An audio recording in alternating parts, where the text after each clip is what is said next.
الرضا عن أبي بكر وعن عمر ثم الرضا عن أبي بكر وعن عمر ثم الرضا عن أبي بكر وعن عمر وعن علي وعن عثمان ذي الكرم مولاي صل وسلم دائما أبدا على حبيبك خير الخلق كلهم.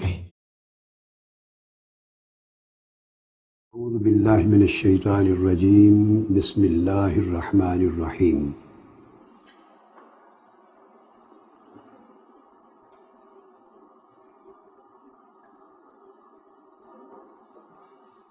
وَاعْتَصِمُوا بِحَبْلِ اللَّهِ جَمِيعًا وَلَا تَفَرَّقُوا. صدق اللہ مولانا العظیم.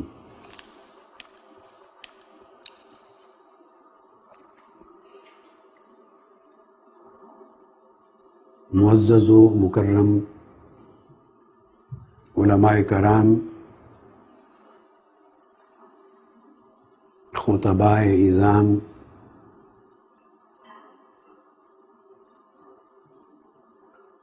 دین اسلام کے خادمین و مبلغین،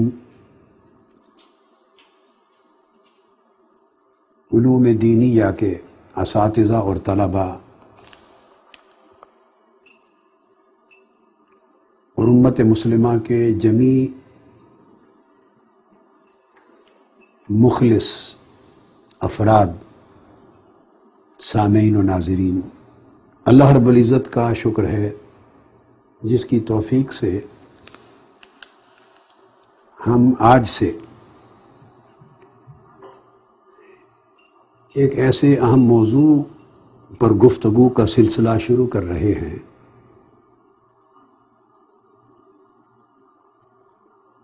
جس کے باعث امت مسلمہ میں طویل زمانہ سے افتراق اور انتشار موجود ہے.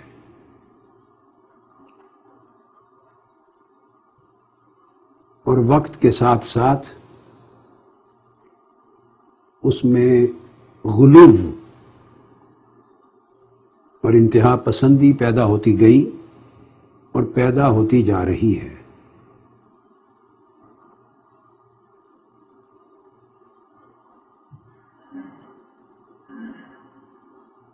میں نے جس طرح اپنی پوری زندگی میں امت مسلمہ کے تمام طبقات کو، تمام مکاتب فکر اور مسالک کو اور جملہ علمی، فقہی اور فکری مذاہب کو اعتدال کی طرف بلایا ہے اور ممکنہ حد تک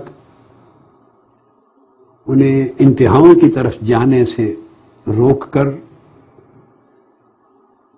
امتاً وسطاً لتکونوا شہداء علی الناس، امت متوسطہ کا جو کردار ہے، اعتدال کا، توسط کا، میانہ روی کا، باہمی برداشت کا، اور ایک دوسرے کے لیے عزت و احترام کا، اور ایک دوسرے کے عقائد پر حملہ آور نہ ہونے کا سبق دیا ہے. میری پوری زندگی اتحاد امت کے لیے وقف ہے اور وقف رہی ہے، اور ہمیشہ میں نے افتراق اور انتشار سے امت کو، علماء کو، خواص کو، عوام کو، جملہ اہل علم و فکر کو اور نوجوان نسلوں کو بچانے کی کوشش کی. باوجود اس کے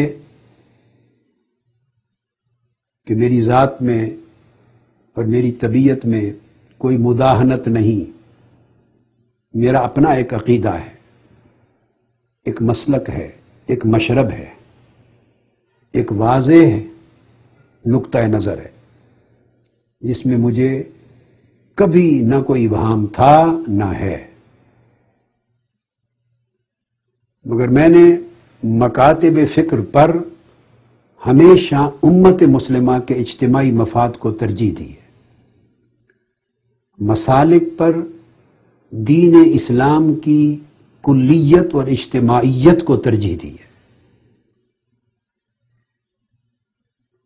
جو کہ ہماری اولی شناخت مسلمان ہونا ہے۔ جیسے قرآن مجید میں فرمایا گیا سماکم المسلمین، اللہ نے تمہارا نام مسلمان رکھا ہے، ہمارے دین کا عنوان اسلام رکھا ہے، الیوم اکملت لکم دینکم واتممت علیکم نعمتی ورضیت لکم الاسلام دینا۔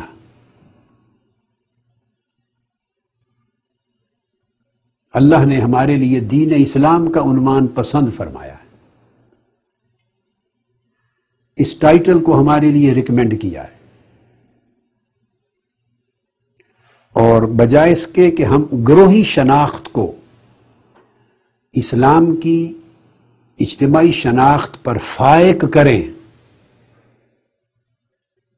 طبقاتی اور فرقہ وارانہ شناخت کو اور مسلکی شناخت کو ہم دینی شناخت پر ترجیح دیں، اس کی بجائے الحم سے والناس تک قرآن مجید نے ہمیں اپنی شناخت بطور امت مسلمہ کروانے کا حکم دیا ہے، امتاً وسطاً لتکونوا شہداء علی الناس۔ اس میں دو سبق دیے گئے ہیں کہ ایک تو بطور امت کے زندہ رہو، اور امت بھی ایسی کہ جس کی روش توسط اور اعتدال کی ہو، وسطیت ہو، جس میں اعتدال ہو، جو نہ افراط کی طرف جائے نہ تفریط کی طرف جائے، دونوں انتہاؤں سے محفوظ ہو۔ میں نے کوشش کی ہے عمر بھر کہ میں اسی پیغام قرآنی کو اور پیغام مصطفی صلی اللہ علیہ وآلہ وسلم کو آج کے دور میں صدی کے لوگوں تک پہنچاؤں، اور لوگوں کو انتہاؤں کی طرف جانے والے لوگوں کو واپس بلاؤں راہ اعتدال کی طرف، توسط کی طرف۔ اس لیے پہلی شناخت ہماری اسلام ہے، مسلمان ہونا ہے، امت کا فرد ہونا ہے۔ باقی شناختیں علمی تعارف کے لیے ہوتی ہیں، مگر بدقسمتی کہ وہ شناختیں جو علمی تعارف کے لیے تھیں، مقرر کی گئی تھی، ان کو فائق کر کے دینی شناخت پر غالب کر دیا گیا، اور ہم نے خاص خاص رنگوں کی اینکیں پہن لی۔ جس کی اینک کے شیشے نیلے ہیں اسے سب نیلا ہی نظر آئے گا، جس کی اینک سرخ ہے اسے سرخ ہی نظر آئے گا، جس کی اینک کا رنگ سیاہ ہے اسے سیاہ ہی نظر آئے گا۔ ہم نے خول چڑھا لیے ہیں اپنے خیالات کے دین کے اصل تشخص پر۔ اب یہ شناختیں اللہ رب العزت نے اور حضور علیہ الصلوۃ والسلام نے ہمیں ان سے منع نہیں فرمایا تھا۔ اختلاف امتی رحمت، میری امت کا اختلاف رحمت ہے۔ یہاں ایک لطیف نکتہ ہے، اور وہ یہ کہ آقا علیہ الصلوۃ والسلام کی یہ حدیث کی نص بتا رہی ہے اسی اختلاف کو امت میں بنظر استحسان اچھی نظر سے دیکھا جائے گا جو امت کے لیے باعث رحمت ہو، اور جو اختلاف علمی یا اعتقادی زحمت بن جائے تو آقا علیہ السلام نے فرمایا وہ میری امت کا اختلاف نہیں ہے، وہ اختلاف و خلاف امت ہی ہے، حضور کی امت کو نقصان پہنچانے کے لیے۔ اس لیے اہل علم نے اختلاف اور خلاف میں فرق رکھا۔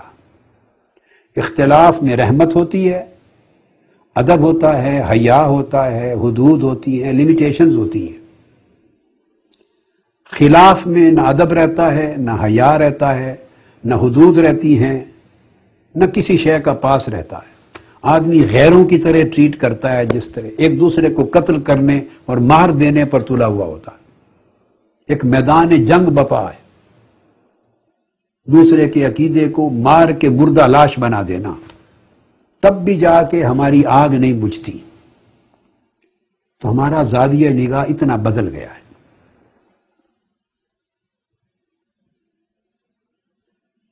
میں نے عرض کیا کہ جب میں نے عمر بھر یہ درس دیا ہے تو اس کا مطلب یہ نہیں ہے کہ میرا اپنا مسلک کوئی نہیں، یہ میرا عقیدہ نہیں ہے۔ میں الحمدللہ تعالی اپنی پیدائش کے دن سے بلکہ اپنے آباء و اجداد سے نسلوں سے اہل سنت والجماعت ہوں، اور سواد اعظم کا جو عقیدہ، مسلک، مذہب اور طور طریقہ جو 14 صدیوں سے صحابہ کرام اور اہل بیت اطہار سے چلا ہے، امام اعظم ابو حنیفہ، امام مالک، امام شافعی، امام احمد بن حنبل ہوں یا ائمہ اطہار اہل بیت رضوان اللہ تعالی علیہ مجمعین اور صلوات اللہ علیہم، سیدنا مولا علی المرتضیٰ ہوں، امام حسن مجتبیٰ ہوں، امام حسین ہوں، امام زین العابدین ہوں، امام محمد الباقر ہوں، امام جعفر الصادق ہوں، امام موسیٰ کاظم ہوں، علی ذی القیاس، پھر اولیاء کرام، اکابر اولیاء، ان کا طریقہ قادریہ ہے یا شاذلیہ ہے یا رفاعیہ ہے، نقشبندیہ ہے، چشتیہ ہے، جو بھی ہے، پھر علماء، محدثین، فقہا، جن کے طریق سے نسلاً بعد نسلاً دین ہم تک پہنچا ہے۔ آج تک میں ہمیشہ سے انہی کے مسلک و مشرب پہ رہا ہوں اور ہوں، وہی میرا طریق ہے، وہی میرا مسلک ہے، وہی میرا عقیدہ ہے۔ اہل سنت والجماعت کی جب بات کرتے ہیں تو اعتقادی طور پہ آگے ایک تقسیم آتی ہے، علمی تقسیم ہے، اس میں احناف ماتریدیہ کہلاتے ہیں، امام ابو المنصور ماتریدی، اور شوافع اور بعض دیگر مذاہب وہ اشاعرہ کہلاتے ہیں۔ 2-4 مسائل میں، چند ایک مسائل میں ان کے باریک علمی کلامی اختلاف ہیں۔ سو اگر آپ اس تقسیم میں بھی میرا پوچھنا چاہیں مشرب، تو جہاں میں ائمہ اربعہ کی اور ائمہ اطہار اہل بیت کی تکریم کرتا ہوں اور اپنے ایمان کا حصہ سمجھتا ہوں، وہاں امام ابو الحسن اشعری میرے امام ہیں۔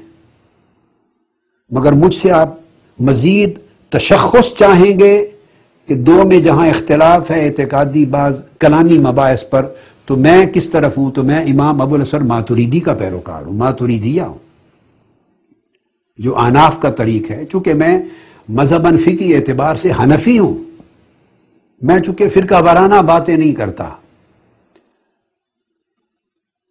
تو کئیوں کو مغالطہ رہا کہ شاید میں حنفی نہیں ہوں، تو میں اول دن سے حنفی ہوں۔ پھر میں مشرباً طریقتاً قادری ہوں، مگر میری حنفیت بتا دوں ایسی نہیں ہے کہ میں امام مالک کے خلاف ہو جاؤں اور امام شافعی کے اور امام احمد بن حنبل کے خلاف ہو جاؤں، یا شوافع، مالکیہ اور حنابلہ کے خلاف کہوں، میں کبھی بات نہیں کروں گا، ان سب کو حق جانتا ہوں، خود حنفی ہوں، اپنے مذہبی طریق کو کبھی نہیں چھوڑا، مگر ان کو حق جانتا ہوں، ان کی عزت اور تکریم ہر اہل سنت کے لیے واجب سمجھتا ہوں۔ خود اہل سنت ہوں، امام اعظم ابو حنیفہ کا مقلد ہوں، مگر ائمہ اطہار اہل بیت کو اپنے بھی اور ان اماموں کے سروں کا بھی تاج سمجھتا ہوں۔ وہ امام محمد الباقر کے شاگرد ہیں، امام اعظم، امام جعفر الصادق کے شاگرد ہیں، یہ چاروں امام ائمہ فقہ ہیں، اور امام محمد الباقر، امام جعفر الصادق ائمہ اہل بیت وہ ائمہ امت ہیں، تو پوری امت کے امام ہیں۔ سب امام فقہ میں ہو یا حدیث میں ہو، تفسیر میں ہو، ان کے تلامذہ ہیں، تو سروں کے تاج ہیں۔ میں تو خود کو ان کے در کا سگ سمجھتا ہوں، سیدہ کائنات حضرت فاطمہ الزہرا کے در دولت کا سگ سمجھتا ہوں خود کو۔ اور ان کے در کی خیرات سے اس وسیلے سے آقا علیہ السلام کی بارگاہ تک رجوع کرتا ہوں۔ یہی وجہ ہے کہ پچھلے دنوں آپ نے دیکھا جب مولا کائنات سیدنا علی المرتضیٰ کرم اللہ وجہ الکریم کی ذات اقدس پر کیچڑ اچھالا گیا اور ان کے اوپر کچھ تہمت لگائی گئی اور ان کی شان اقدس میں تنقیص ہوئی، تو میں نے دفاع شان علی المرتضیٰ رضی اللہ تعالیٰ عنہ اس موضوع پر 13 گھنٹے کا خطاب کیا۔ اہل علم کو معلوم ہے، وہ انٹرنیٹ پر، یوٹیوب پر، ویب سائٹس پر پوری دنیا میں اویلیبل ہے۔ علماء بھی، عوام و خواص کوئی بھی اس سے بے خبر نہیں ہے۔ ان کی شان کا مسئلہ آیا تو میں نے میدان میں آ کے ان کی شان کا دفاع کرنا اپنا فریضہ ایمانی سمجھا۔ اس کا مطلب یہ نہیں تھا کہ میں نے جب ان کی شان کی دفاع کی تو میں شیعہ ہو گیا ہوں، نہیں، یہ سوچنا غلط ہے، کیونکہ میرا نقطہ نظر ہے اور یہ جمیع اہل سنت کا عقیدہ ہے، اور جو اس عقیدے سے مختلف ہے وہ اہل سنت ہی نہیں ہے، کہ جو اہل بیت اطہار سے محبت نہیں کرتا وہ صاحب ایمان ہی نہیں۔ جو اہل بیت اطہار، حضور کی اہل بیت سے بغض رکھتا ہے وہ خارج از اسلام ہے، جہنمی ہے، جہنم کا کتا ہے۔ سو جب مولا علی شیر خدا کی ذات اقدس ہو، یا سیدہ کائنات حضرت فاطمۃ الزہرا کا معاملہ ہو، یا حسنین کریمین کا معاملہ ہو، تو ان کی شان کی اگر تنقیص ہو، کوئی ان کے اوپر زبان دراز کرے، تو جس کی غیرت ایمانی جوش میں نہیں آتی وہ شخص بے حمیت اور بے غیرت ہے۔ اسے اپنے مسلمان ہونے پر نظر ثانی کرنی چاہیے کہ وہ ہے یا نہیں، وہ فرض ادا کیا۔ تو اس کا مطلب یہ نہیں تھا کہ کوئی تشیع ہے میرے اندر، تشیع نہیں ہے، تسنن ہے، چونکہ اہل سنت ہونے کا مطلب ہی تکریم صحابہ اور حب اہل بیت دونوں کو یکجا کرنا ہے۔ اب ایک عرصے سے بہت سے علماء اہل سنت مجھے کہہ رہے تھے، برطانیہ میں بھی اور پاکستان میں بھی، اور بہت سے متنازع مسائل پر اہل تشیع حضرات پڑھے لکھے، ان کے علماء بھی، اہل علم بھی، اور دیگر پڑھے لکھے لوگ جن میں امبیسڈرز بھی ہیں، جن میں پروفیسرز بھی ہیں، جن میں ججز بھی ہیں، اہل علم و فکر ہیں، ایسے لوگ وہ بھی ایک عرصے سے بعض مسائل پر میرا نقطہ نظر پوچھتے تھے، وہ مسائل جو مختلف ہی ہیں، جن کی وجہ سے امت میں ایک تفریق ہے اور الزام اور اتہام کے دروازے ایک دوسرے پر کھلے۔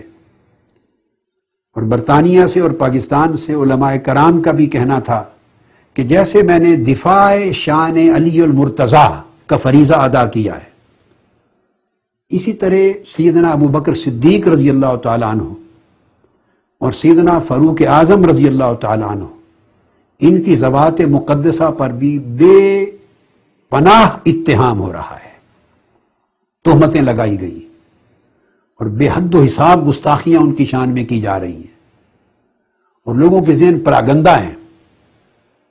تو مجھے لوگ کہہ رہے تھے اور علماء کرام نے بطور خاص کہا کہ میں سیدنا مولا علی المرتضیٰ کی شان اقدس کے دفاع کی طرز پر یہ شیخین کریمین، آقا علیہ الصلوۃ والسلام کے جلیل القدر خلفاء راشدین کے پہلے 2 عظیم خلفاء بطور خاص، اور جمیع خلفاء اربع اور صحابہ کرام بالعموم، مگر سیدنا صدیق اکبر اور سیدنا فاروق اعظم رضی اللہ تعالیٰ عنہما بالخصوص، کہ میں ان کی شان کے دفاع کا بھی فریضہ ادا کروں، اور بعض خاص مسائل پہ روشنی ڈالوں، جن میں چند ان مسائل کا نام لے رہا ہوں، اور وہ میرے اس سلسلہ گفتگو میں جتنے دن بھی یہ چلے گا، میں ایک ایک موضوع پر بڑی شر و بست کے ساتھ مبسوط گفتگو انشاءاللہ تعالی بتوفیق الہی اور باذن الہی کروں گا، خواہ اس میں مسئلہ امامت اور خلافت ہو، خلفائے راشدین کی خلافت ہو یا سیدنا صدیق اکبر رضی اللہ تعالیٰ عنہ کی خلافت و بیعت، بشمول واقعہ ثقیفہ بنو ساعدہ۔ اسی طرح مجھ سے کہا گیا بار بار کہ حدیث قرطاس جو حضور علیہ السلام کی حیات طیبہ میں واقعہ پیش آیا، اس پر روشنی ڈالوں۔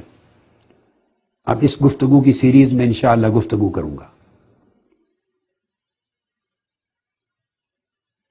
اسی طرح واقعہ فدق چونکہ بہت موضوع نزاع رہتا ہے، اس پر گفتگو کروں، انشاءاللہ تفصیل سے بات کروں گا۔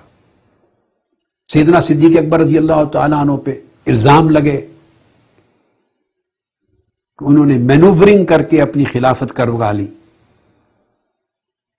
اور سیدنا مولا علی المرتضیٰ نے جبراً تلوار کے سائے کے تلے یا مجبوراً ان کی خلافت کو قبول کیا، یا سیدنا فاروق اعظم رضی اللہ تعالیٰ عنہ پر یہ الزام اور تہمت لگی، اور بعض ذہنوں میں پراگندگی آتی ہے کہ معاذ اللہ انہوں نے سیدہ کائنات حضرت فاطمۃ الزہرا رضی اللہ تعالیٰ عنہ کی بے حرمتی کی، معاذ اللہ ان کے گھر پہ حملہ آور ہوئے، اور اس طرح کی لغویات ہیں جس کا کوئی وجود نہیں ہے، مگر کتابوں میں لوگوں نے لکھ دی اور زبان زد خاص و عام کر دی گئی۔ تو الغرض اس طرح کے پھر تعلقات کیا تھے اہل بیت اطہار کے خلفائے ثلاثہ کے ساتھ، خلفائے راشدین کی حیثیت کیا ہے؟ صحابہ کرام کے باب میں ان کو معاذ اللہ بعض لوگ منافق سمجھتے ہیں کہ انہوں نے ایک لبادہ اوڑھ رکھا تھا وفاداری کا۔ تو مجھ سے اسپیسیفکلی علماء نے پوچھا کہ اس میں امتیاز کا پیمانہ کیا ہو، علماء اہل سنت نے بھی اور اہل علم اہل تشیع سے میں بھی، کہ کیسے امتیاز کیا جائے کہ کون منافق تھے کون سچے صحابی تھے۔ الغرض اس نوعیت کے بے شمار موضوعات ہیں ریلیونٹ، اہم قسم کے، جن پر گفتگو کرنے، روشنی ڈالنے، اور سیدنا صدیق اکبر اور سیدنا فاروق اعظم رضی اللہ تعالیٰ عنہ کی بالخصوص ان کی شان اقدس کا دفاع کرنے کا کہ میں فریضہ ادا کروں، اور توفیق الہی سے یہ فریضہ آج سے ادا کر رہا ہوں۔ تو میں یہ بات سمجھانا چاہتا ہوں ہمارے شیعہ حضرات کے لیے، تمام مسلمان بھائیوں کے لیے، کہ جیسے میں نے مولا علی شیر خدا کی شان کے دفاع میں اگر گفتگو کی ہے 13 گھنٹے، اور صرف وہ 13 گھنٹے تو 2 راتوں کی گفتگو تھی جو میں نے ریکارڈ کروائی، میری تو زندگی گزر گئی، اگر مجموعی میرے اس کلام کو جمع کیا جائے تو شاید کئی 100 گھنٹے بن جائیں جو اہل بیت اطہار کی شان میں نے جو کچھ کہا ہے۔ پھر جو کتابیں لکھی ہیں میں نے، السیف الجلی علی منکر ولایت علی من کنت مولاہ فعلی مولا کی شرح میں 51 طرق سے اس حدیث کو ثابت کیا ہے ولایت علی کے لیے۔ پھر کنز المطالب لکھی ہے فی مناقب علی ابن ابی طالب، پھر الدرۃ البیضاء لکھی ہے فی مناقب فاطمۃ الزہرا، پھر مرج البحرین لکھی ہے، یہ سب حدیث میں کتابیں ہیں، فی مناقب الحسنین، پھر ایمان ابو طالب پر 70 وجوہ پر مشتمل ایک کتاب لکھی ہے، ابھی طبع نہیں ہوئی، خطاب اس کے موجود ہیں۔ حالانکہ یہ مسئلہ اہل سنت کے ہاں مختلف ہی ہے، میں نے اپنا نقطہ نظر بیان کیا ہے۔ پھر القول المعتبر لکھی ہے فی الامام المنتظر سیدنا امام محمد مہدی علیہ السلام پر، پھر النجابہ لکھی ہے فی مناقب الصحابہ والقرابہ، پھر غایت الاجابہ لکھی ہے فی مناقب القرابہ اہل بیت کی شان میں۔ تو درجنوں کتب ہیں جو صرف جس میں حدیث سینکڑوں ہزاروں احادیث کو جمع کیا ہے، اور میں نے تفصیل سے ذبح عظیم لکھی ہے سیدنا امام حسین کی شان شہادت میں، فلسفہ شہادت امام حسین لکھی ہے۔ اب میں کیا کیا بیان کروں، اور خطابات کو جمع کریں تو سینکڑوں گھنٹے بن جائیں کہ جو میری زندگی اہل بیت اطہار کی شان کے بیان میں گزری ہے۔ تو اگر اتنا کچھ کر کے میں شیعہ نہیں بن گیا تو ان حضرات کے لیے عذر نصیحت عرض کر رہا ہوں کہ میری اب یہ گفتگو جو سیدنا صدیق اکبر اور سیدنا فاروق اعظم رضی اللہ تعالیٰ عنہ کی شان کے دفاع میں بالخصوص اور خلفائے اربعہ یا صحابہ کرام کی شان کے لیے بالعموم جو کروں گا، اس کو بھی کسی سوء ظن کے ساتھ نہ سنیے گا۔ میرے مخاطب اس وقت جمی امت مسلمہ ہیں، اہل سنت بھی ہیں، اہل تشیع بھی ہیں، دونوں گھر مخاطب ہیں۔ پیر میر علی شاہ صاحب رحمۃ اللہ تعالی علیہ نے ایک رسالہ لکھا تھا، اس کا نام رکھا تھا تصفیہ بین اہل سنت و شیعہ، اہل سنت اور اہل تشیع کے درمیان تصفیہ، اختلافی مسائل کا بیان کیا تھا رسالے میں۔ تو میں اس طرح کی طبیعت رکھتا ہوں جو حضرت پیر میر علی شاہ صاحب رحمۃ اللہ علیہ کی تھی، تو میری گفتگو کو تصفیہ کے طور پہ لیجئے، تاکہ کوشش کروں گا غلط فہمیاں دور کروں۔ ماننا نہ ماننا ہر ایک کا حق ہے، آزادی ہے، مگر کم سے کم یہ میں نہیں کہتا کہ کوئی اپنا مسلک چھوڑ دے، یہ اس کا اپنا فیصلہ ہے، مگر اگر میری گفتگو سننے کے لیے ایک شرط عائد کروں گا، علماء ہوں، عوام ہوں، خواص ہوں یا نوجوان ہوں، ایک شرط ہے، میری درخواست ہے، صرف ایک درخواست ہے، تھوڑی دیر کے لیے جو پہلے سے آکیوپائیڈ مائنڈز ہیں، بھرے ہوئے ذہن ہیں سابقہ خیالات کے ساتھ، سابقہ عقائد سے، نظریات سے، مخالفانہ تصورات سے، متعصبانہ تفکرات سے، ایک لمحے کے لیے میری گفتگو کے دوران ذہنوں کو اس سے خالی کر لیں۔ آکیوپائیڈ رہیں گے تو بات سمجھ میں نہیں آئے گی، ان اپنے خیالات کو تھوڑا ایک طرف رکھ لیں، ذرا سیپریٹ، خالی الذہن ہو، نیوٹرل ہو جائیں، نیوٹرل، غیر جانبدار ہو کر میری بات کو سنیں۔ پھر جو کچھ پہلے سن رکھا ہے یا پڑھ رکھا ہے اور جو کچھ سنیں گے آپ میری اس طویل سلسلہ گفتگو کے نتیجے میں، پھر دونوں کا موازنہ کریں اور اس موازنے کے بعد طبیعت جدھر راغب ہو اپنا لیں۔ کم سے کم اتنا ہو جائے کہ حیا کی حدیں قائم ہو جائیں، ادب اور احترام کی دیواریں وہ مسمار نہ ہوں، اور گستاخی بے ادبی کے لیے جو زبانیں کھلتی ہیں وہ بند ہو جائیں۔ کوئی اپنے اپنے مسلک پہ رہے، عمل کرے، بسم اللہ، مگر حملہ آوری ختم ہو جائے، ایک دوسرے کی شان کے اوپر زبان درازی ختم ہو جائے۔ اگر اتنا ہو جائے تو میں سمجھوں گا میرے لیے سامان بخشش و مغفرت بن گیا اور ان کی شفاعت نصیب ہو جائے گی۔ اب آپ یوں بھی کہہ سکتے ہیں میری بات سن کر کہ آپ کی بات قادری صاحب، آپ کی بات غیر جانبدار ہو کے کس طرح سنیں؟ آپ نے تو خود کہہ دیا کہ میں اہل سنت والجماعت ہوں۔ تو بھائی میں غلط بیانی تو نہیں کر سکتا کہ یہ بات سمجھانے کے لیے، یہ تو نہیں کہہ سکتا کہ میں سنی العقیدہ نہیں ہوں، یہ کام میں نے زندگی میں نہیں کیا، مگر میں نے یہ کہا ہے کہ میں ایک ایسا سنی العقیدہ شخص ہوں جن کا مشرب صوفیاء کا مشرب ہے، میں مناظر نہیں ہوں، اعتدال پیدا کرنے والا، آگ لگانے والا نہیں ہوں، آگ بجھانے والا ہوں، دوری پیدا کرنے والا نہیں ہوں، قریب لانے والا ہوں۔ اور اہل تشیع اپنے ساتھیوں سے کہتا ہوں کہ میری پوری زندگی شاہد عادل ہے آپ کے سامنے، میں نے آپ کے لیے نہیں کچھ کیا، کسی طبقے اور مسلک کے لیے نہیں کیا۔ اللہ اس پر لعنت بھیجے اور اس کے منہ میں خاک ڈالے جو کسی کو خوش کرنے کے لیے اہل بیت کی تعریف کرتا ہو۔ ہاں، میں نے صرف اہل بیت اطہار کی خوشی کے لیے کیا ہے، اور ان کے ذریعے سے اللہ اور اس کے رسول کی خوشی کے لیے کیا ہے، اپنے ایمان کے لیے کیا ہے، اپنی قبر اور آخرت کے لیے کیا ہے، ان سے خیرات پانے کے لیے کیا ہے، کسی مکتب فکر کے لیے نہیں کیا، وہ میرا عقیدہ اور ایمان ہے۔ اسی طرح یہ بھی ذہن میں رکھ لیں، وہ جیسے علامہ اقبال کا شکوہ جواب شکوہ کا ایک مصرع ہے کہ خوگر حمد سے تھوڑا سا گلا بھی سن لے۔ تو اگر آپ کو اتنا اعتماد ہے، اور یقیناً اعتماد ہونا چاہیے، تو یہ رخ بھی ذرا سن لیجئے کہ یہ بھی اسی شخص کے زبان سے یہ باتیں نکل رہی ہیں جس کی پوری عمر مولا کائنات کی ولایت کے گن گاتے گزری ہے، اور آج بھی ڈنکے کی چوٹ پر من کنت مولا فعلی مولا کا کلمہ الاپتا ہوں۔ آج کی ڈنکے کی چوٹ پر الحسین منی وانا من الحسین کہتا ہوں. آج بھی ڈنکے کی چوٹ پر حسنین کریمین اہل بیت اطہار کے مبغض، ان سے بغض رکھنے والے پر لعنت بھیجتا ہوں، ان کو اذیت دینے والے پہ لعنت بھیجتا ہوں، ان کی بے حرمتی کرنے والوں کو جہنمی سمجھتا ہوں،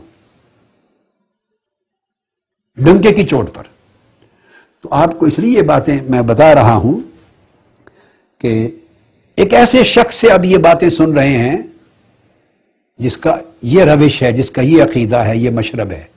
لہذا یہ ذہن میں رکھ لیں کہ جب وہ اس رخ پر بات کرے گا تو وہ بھی اعتدال کی حق پر مبنی بات کر رہا ہوگا، انتہا پسندی کی بات نہیں ہوگی. اور میں نے پوری ایمانداری کے ساتھ کتابوں کو کھنگالا ہے، آج نہیں، یہ بھی ساری زندگی کا کھنگالا ہوا ہے، پوری زندگی گزر گئی ورگردانی کرتے ہوئے. تو اس لیے جو چیز آپ کے سامنے رکھوں گا وہ حق پر مبنی، توسط پر، اعتدال پر مبنی ہوگی، اور جہاں افراط و تفریط ہے اس سے بچاؤں گا. اور میں کوشش یہ کروں گا کہ زیادہ تر انحصار میں شیعہ کتب پر کروں اس پوری سیریز میں. ریفرنسز جہاں آئیں گے، کہیں کہیں یقیناً میں احادیث جو اہل سنت کی حدیث ہیں ان کے ریفرنسز کوٹ کروں گا، صرف اس حد تک جہاں ان کی شان اقدس میں تنقیص ہوئی ہے اور حوالہ صحیح بخاری کا یا مسلم کا یا اہل سنت کی کتب حدیث کا یا ان کی دیگر کتابوں کا دیا گیا ہے.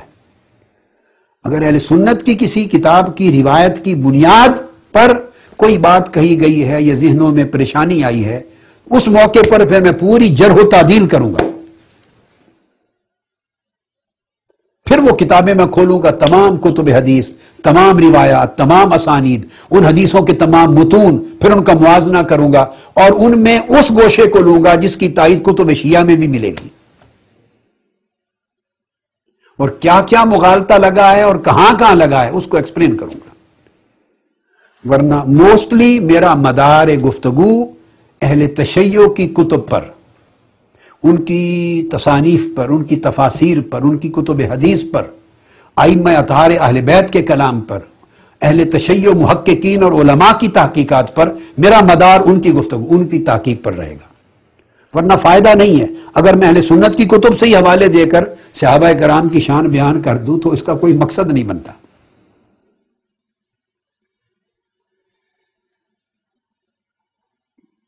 ابھی ایک تمہیدی گفتگو تھی جو میں نے اپنی ذات کے اور اس سلسلہ گفتگو کی وضاحت کے حوالے سے ضروری سمجھی کہ اس کا پس منظر کیا ہے. میں اس سے خیر چاہتا ہوں، تفریق بڑھانا نہیں چاہتا، توفیق چاہتا ہوں، موافقت چاہتا ہوں، مخالفت نہیں چاہتا. نفرتوں کو کم کر کے قریب لانا چاہتا ہوں، طبقات کو غلط فہمیاں دور کر کے حقائق کے قریب لانا چاہتا ہوں، اور امت میں امن کی فضا پیدا کرنا چاہتا ہوں. بس یہ میرا مقصود ہے.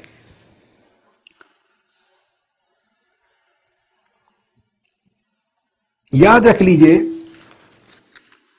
یہ انسانیت میں یا امت میں اور انسانی طبقات میں اختلاف پیدا ہونا یہ آج کی بات نہیں ہے. یہ سب سے بڑا اختلاف امت میں جو پیدا ہوا وہ خلافت کے مسئلے پر ہی پیدا ہوا، وہیں سے آغاز ہوا، باقی مسائل اس کے ساتھ ملتے چلے گئے. جب آقا علیہ الصلوۃ والسلام کا وصال مبارک ہوا، سیدنا صدیق اکبر رضی اللہ تعالیٰ عنہ کی جب پہلی خلافت مقرر ہوئی، وہاں سے اختلاف نے جنم لیا ہے، اور باقی مسائل پھر اس کے ارد گرد گھومتے ہیں، اس کے ساتھ ریلیٹڈ ہیں، کنیکٹڈ ہیں. اب میں ایک عجیب بات کہنے والا ہوں جہاں سے میں اس سلسلہ گفتگو کی ابتدا کر رہا ہوں. یہ خلافت ایک ایسا مسئلہ ہے کہ اس سے اختلاف صرف امت محمدی میں ہی پیدا نہیں ہوا، بلکہ انسانی تاریخ کا سب سے پہلا اختلاف بھی اسی خلافت کے مسئلے پر ہوا تھا. انسانی تاریخ کا اختلاف کی کائنات انسانی میں ابتدا بھی مسئلہ خلافت سے ہوئی تھی. اللہ کی شان ہے. قرآن مجید میں اللہ رب العزت نے اعلان کیا، اعوذ باللہ من الشیطان الرجیم اذ قال ربک للملائکۃ انی جاعل فی الارض خلیفہ، میں اب زمین میں خلافت کا نظام مقرر کرنے والا ہوں. اللہ رب العزت نے فرمایا میں اپنا خلیفہ مقرر کرنے والا ہوں. اب اس وقت تو نہ حضور علیہ الصلوۃ والسلام کا زمانہ تھا، نہ خلفائے راشدین تھے، نہ صحابہ کرام تھے، نہ اہل بیت تھے. میں خلیفہ مقرر کرنے والا ہوں. تو کیا ہوا؟ اس وقت تو صرف ملائکہ تھے یا جنات تھے. پہلا انسان تھا سیدنا آدم علیہ السلام، اور باقی نسل انسانی تو ابھی شروع نہیں ہوئی تھی. تو جب یہ فرمایا کہ میں پیدا کرنے والا ہوں زمین میں خلیفہ، تو اس کے اوپر اختلاف ہو گیا. پہلا اختلاف اس نے جنم لیا.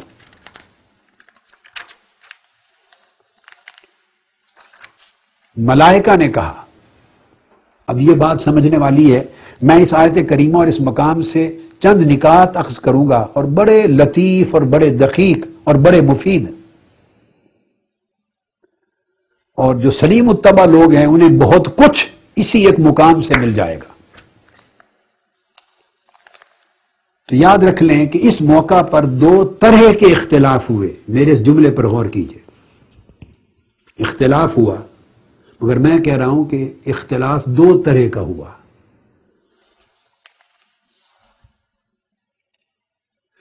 ایک طرح کا اختلاف مذموم نہیں تھا، برا نہیں تھا. دوسری طرح کا اختلاف مذموم ٹھہرایا گیا، برا ٹھہرایا گیا. پہلا اختلاف یہ ہوا جس کی مذمت نہیں کی اللہ پاک نے، وہ ملائکہ کا تھا. انہوں نے کہا اتجعل فیہا من یفسد فیہا ویسفک الدماء. یہ بھی مسئلہ خلافت پر ہی تھا، اور بالکل مطابقت نظر آئے گی آپ کو. امت محمدی میں مسئلہ خلافت پر پیدا ہونے والے اختلاف کے ساتھ تمام احوال کی مطابقت نظر آئے گی. ادھر یہ خیال ہوتا ہے نا کہ خلافت کے حقدار بنو ہاشم تھے اور اہل بیت تھی، تو ان کو نہیں دی گئی خلافت. یہ بنیادی تصور ہے. اب ذرا خلافت آدم کی طرف آئیے. تو ملائکہ سمجھتے تھے کہ ہم خلافت کے حقدار ہیں.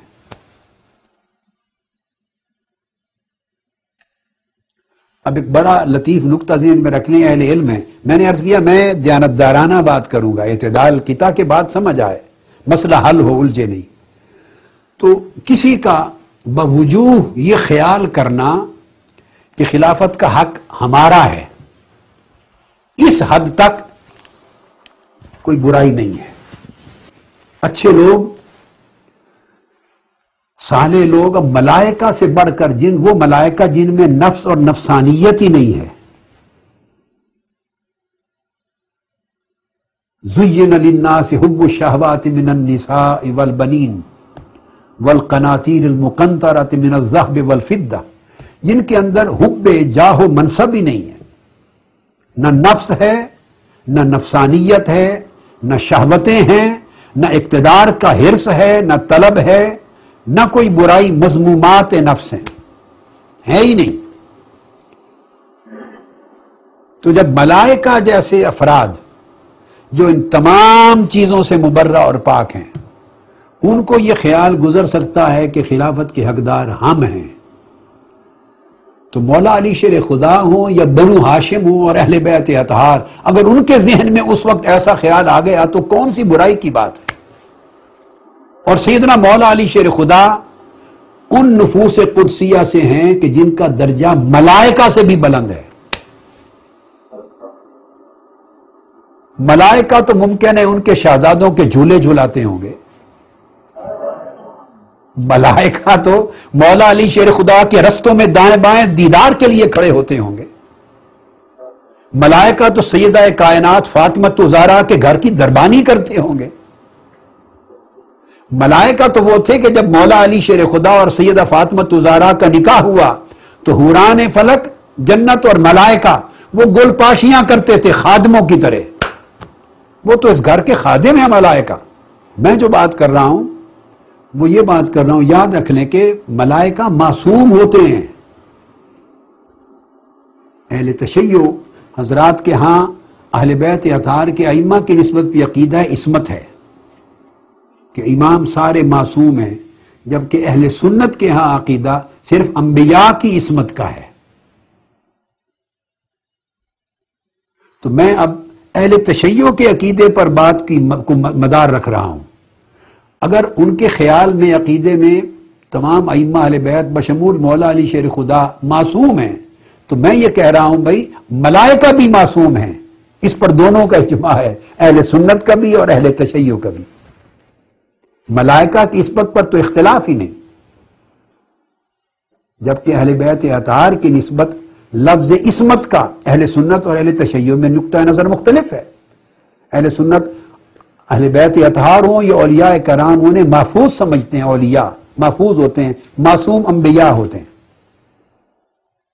مگر ہم عصمت کا قول اس کو جوڑ رہے ہیں۔ ملائکہ کی عصمت پر تو کسی کا اختلاف نہیں، تو معصوم تھے کس چیز سے؟ برے فعل سے، برے عمل سے، برے خیال سے۔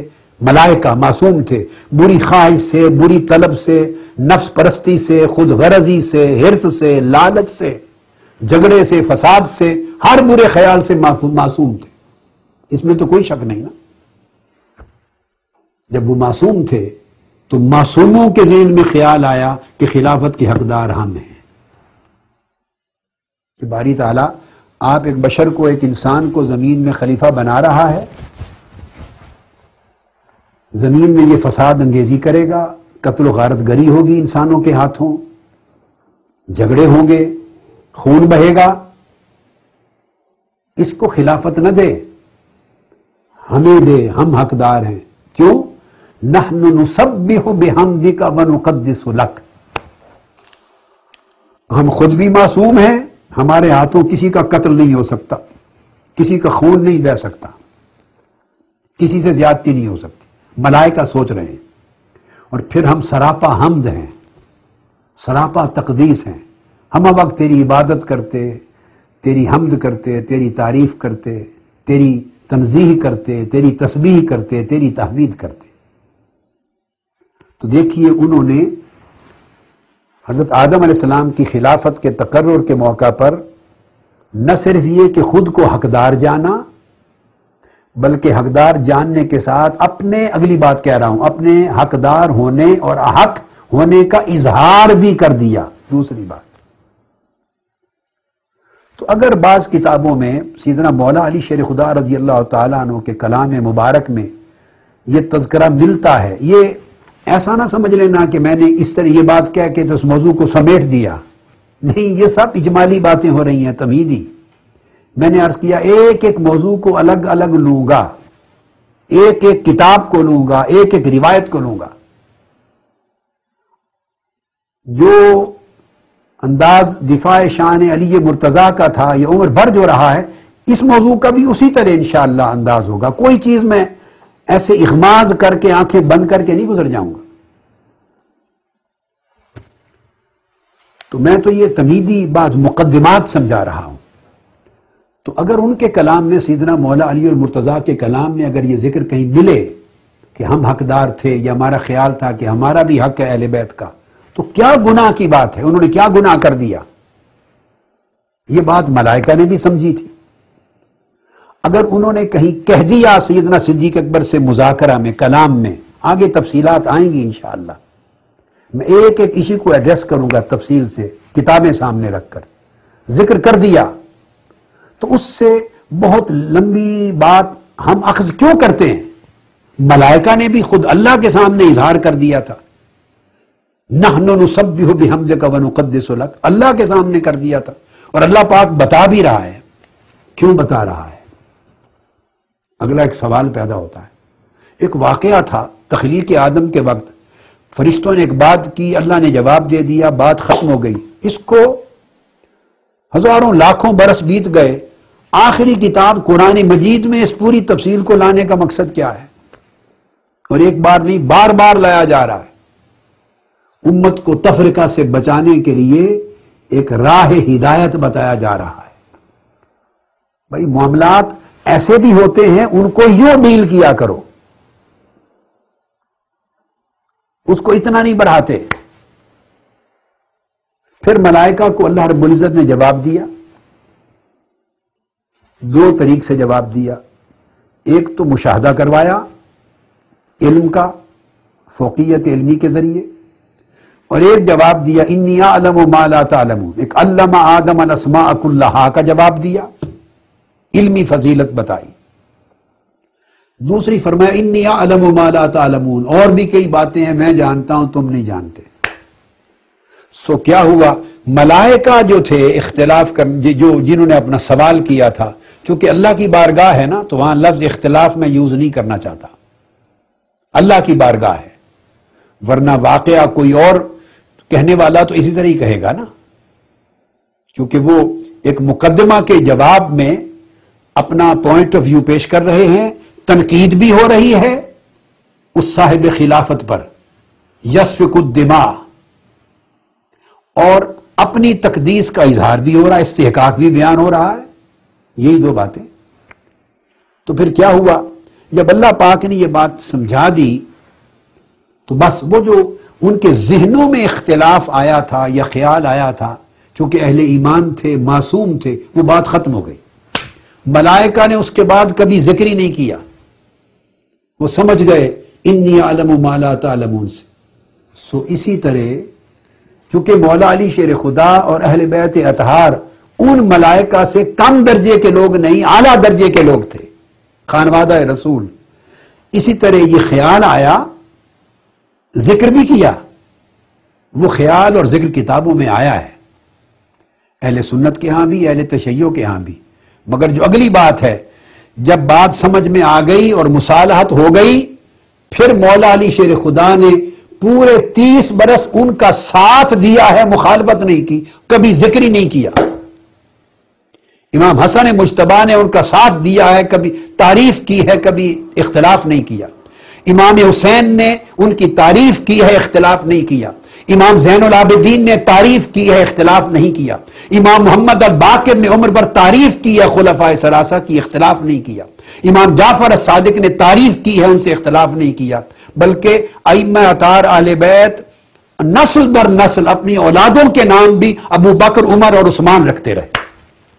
اتنی محبت پیدا ہو گئی تھی. یعنی ان کا کردار ملائکہ معصومین کا کردار تھا. ایشو ریزولو ہو گیا، ایشو ریزولو ہو گیا. اللہ پاک نے قرآن مجید میں یہ بات اس لیے بار بار بیان کی ہے کہ اے امت مسلمہ، تم بھی اسی طرح اس میٹر کو اور ایسے میٹرز کو، مسئلہ خلافت پہ کبھی اللہ کو معلوم تھا کہ میرے محبوب کی امت میں بھی یہ مسئلہ پیدا ہوگا.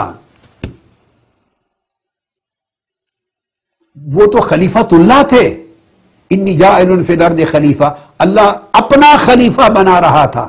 تو جب خدا کے بننے والے خلیفے پر اختلاف ہو گیا تو مصطفیٰ کے بننے والے خلیفے پر اختلاف ہونا یہ کون سی بڑی بات ہے؟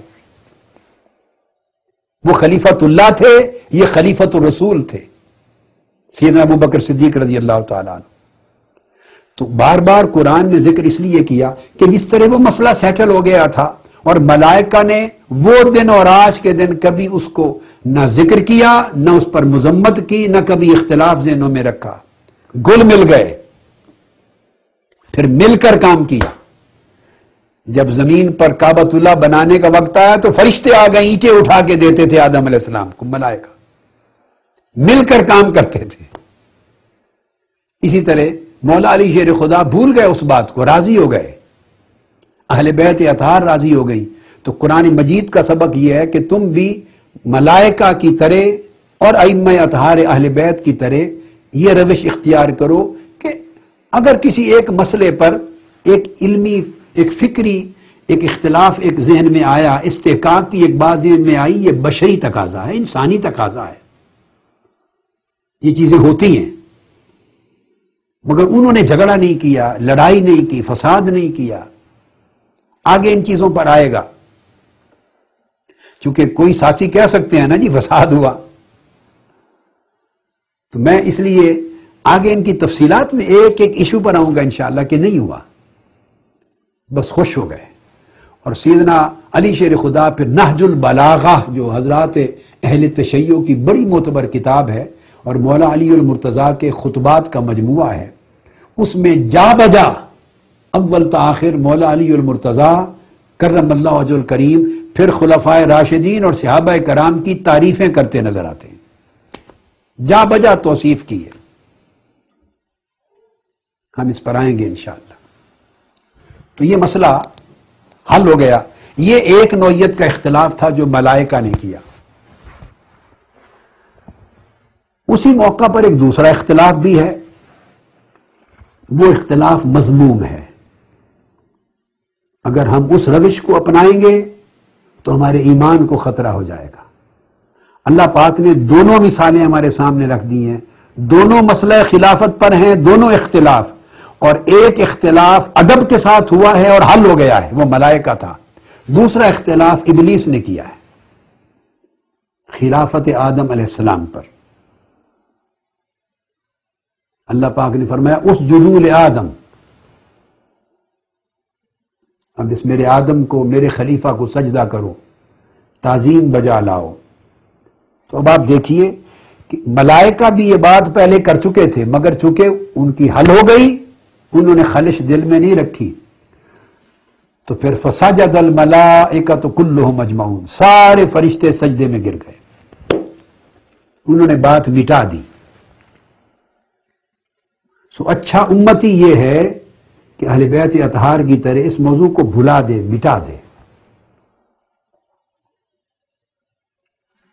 تو ملائکہ سجدہ ریز ہو گئے، ابلیس نے نہیں کیا، وہ اڑا رہا، وہ اپنے اختلاف پر اڑا رہا۔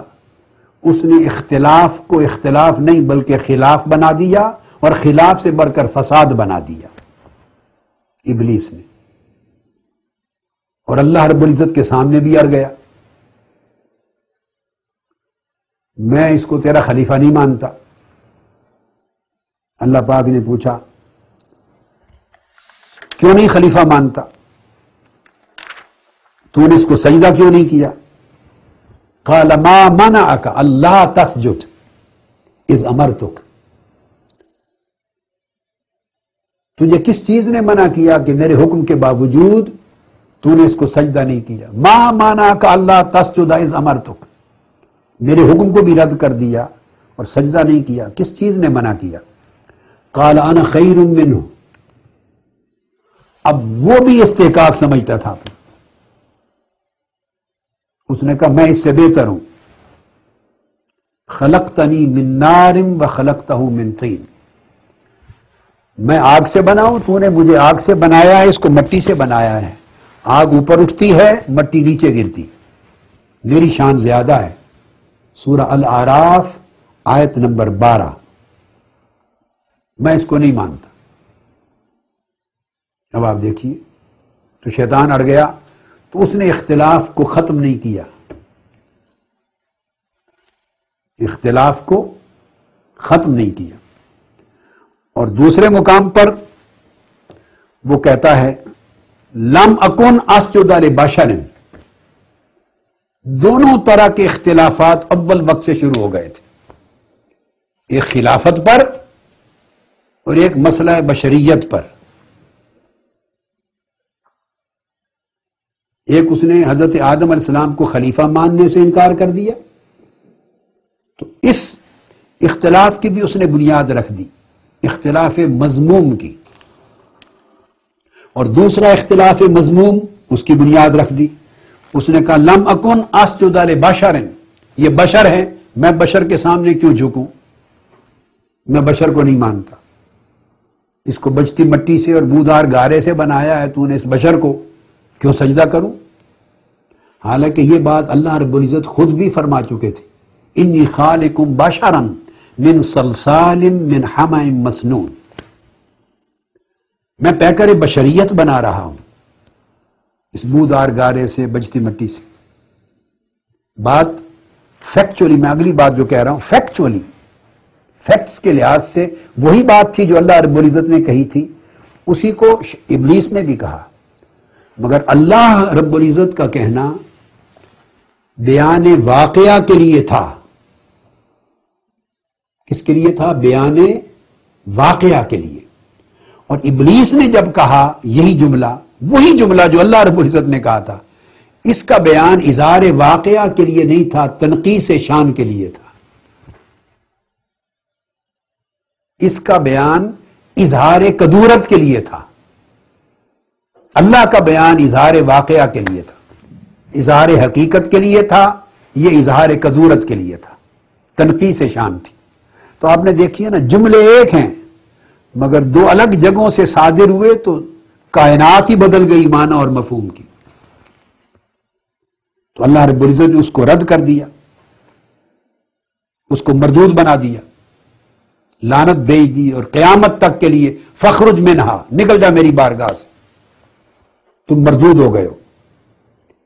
اب جو بات سمجھنے والی اور سمجھانے والی وہ یہ کہ شیطان نے اس پر اللہ رب العزت کے حضور ایک ریکویسٹ کر کے ایک درخواست دی، اور اس درخواست کی منظوری لے لی.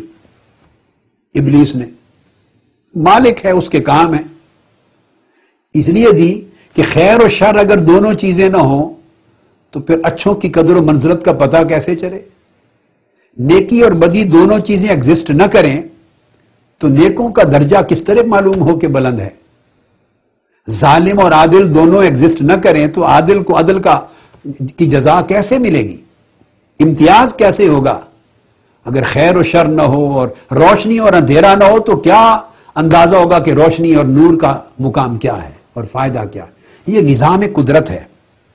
اس نے ایک درخواست دی اور درخواست کی منظوری لے لی. درخواست کیا تھی؟ اب اسے سمجھ آ گئی کہ میں تو نکل گیا، ایک مسئلہ بشریت پہ رد ہو گیا، ایک مسئلہ خلافت پہ رد ہو گیا. اب دونوں باتیں، اس کے پاس دو گڑ آ گئے ہاتھ میں، ایک خلافت پہ اعتراض کرو، ایک انبیاء کی بشریت پہ اعتراض کرو. دو ٹول آ گئے. اس نے درخواست دی، قال انظرنی الی یوم یبعثون، سورہ آراف کی آیت نمبر 14 ہے. باری تعالیٰ مجھے تو نے نکال دیا، مردود کر دیا، میری ایک درخواست ہے، چلو میں تو مردود ہو گیا، لعین ہو گیا. درخواست ہے کہ مجھے قیامت کے دن تک اب زندہ رکھنا. اللہ رب العزت کو معلوم تو تھا کہ زندہ رہے گا تو خبیث کیا کرے گا؟ مسجد توری تعمیر کرے گا. البتہ یہ ہے کہ مسجدوں کے نام پر دہشت گرد ضرور بنائے گا، اسلام کے نام پر دہشت گرد بنائے گا، لوگوں کا قتل کرنے والے اور انسانیت کا مقاتلہ کرنے والے، بم بلاسٹ کرنے والے، تباہی پھیرنے والے، یہ بنائے گا، پتہ تھا. مگر بات ہو رہی ہے ان دو ٹولز کی، انبیاء کی بشریت پر اعتراض اور خلافت پر اعتراض. تو اللہ رب العزت نے جواب میں لکھ دیا، جا قال فإنك من المنذرين إلى يوم الوقت المعلوم، جاؤ تمہیں چھٹی دے دی، مہلت دے دی، قیامت تک زندہ رہو گے، جو کرنا ہے کر لو. اور ساتھ اللہ رب العزت نے فرما دیا لیس لک علیہم بسلطان ان عبادی لیس لک علیہم بسلطان. اب تم بھی جاؤ گل کھلاؤ جو کھلانے ہیں، مگر جو میرے ہو جائیں گے ان پر تمہارا داؤ نہیں چلے گا. یعنی جو ایمان بالغیب کے طریق پر آ جائیں گے، جو طریق ادب پر آ جائیں گے، جو طریق ایمان پر آ جائیں گے، جو طریق حیا پر آ جائیں گے، جو اختلاف کو بڑھانے والے نہیں ہوں گے، ان پر تمہارا داؤ نہیں چلے گا. لہذا یہ اختلاف چلتے رہے. پھر جس طرح خلافت کے موضوع پر اختلاف چلا تو بشریت کے موضوع پر بھی ہر دور میں اختلاف چلتا رہا. ہر دور میں جب اللہ کے نبی آتے تو انکار کرنے والے پہلا رد ہی ان کی بشریت کی بنیاد پر کرتے، کہتے ابشر یہدوننا، سورہ تغابن آیت نمبر 6 ہے. ابشر یہدوننا، کیا یہ بشر ہمیں ہدایت دینے کے لیے آ گیا ہے؟ کیا ہم اس بشر کی پیروی کریں؟ بازاروں میں چلتے ہیں، ہماری طرح کھانا کھاتے ہیں، یہ بشر ہیں. بشر مثلنا، ہماری مثل بشر ہے. یہ قرآن مجید نے درجن سے زائد مقامات پر جا بجا تذکرہ کیا ہے ان کفار اور منکرین انبیاء کے کلمات کا. تو وہ پہلا انکار ہی کرتے تھے بربنائے بشریت اور بربنائے مثلیت، انبیاء کی بشریت پر اور پھر ان کی بشریت پر مثلنا، اپنی مثل سمجھتے تھے. تو ایک تو فتنہ گری شیطان نے اس طریق سے کی،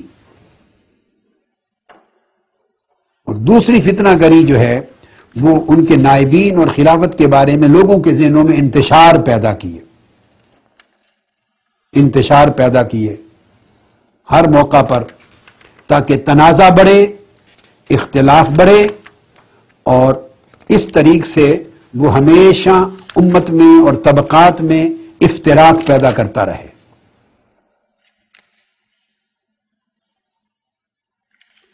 یہ ایک بیک گراؤنڈ تھی جس کا میں نے ذکر کیا.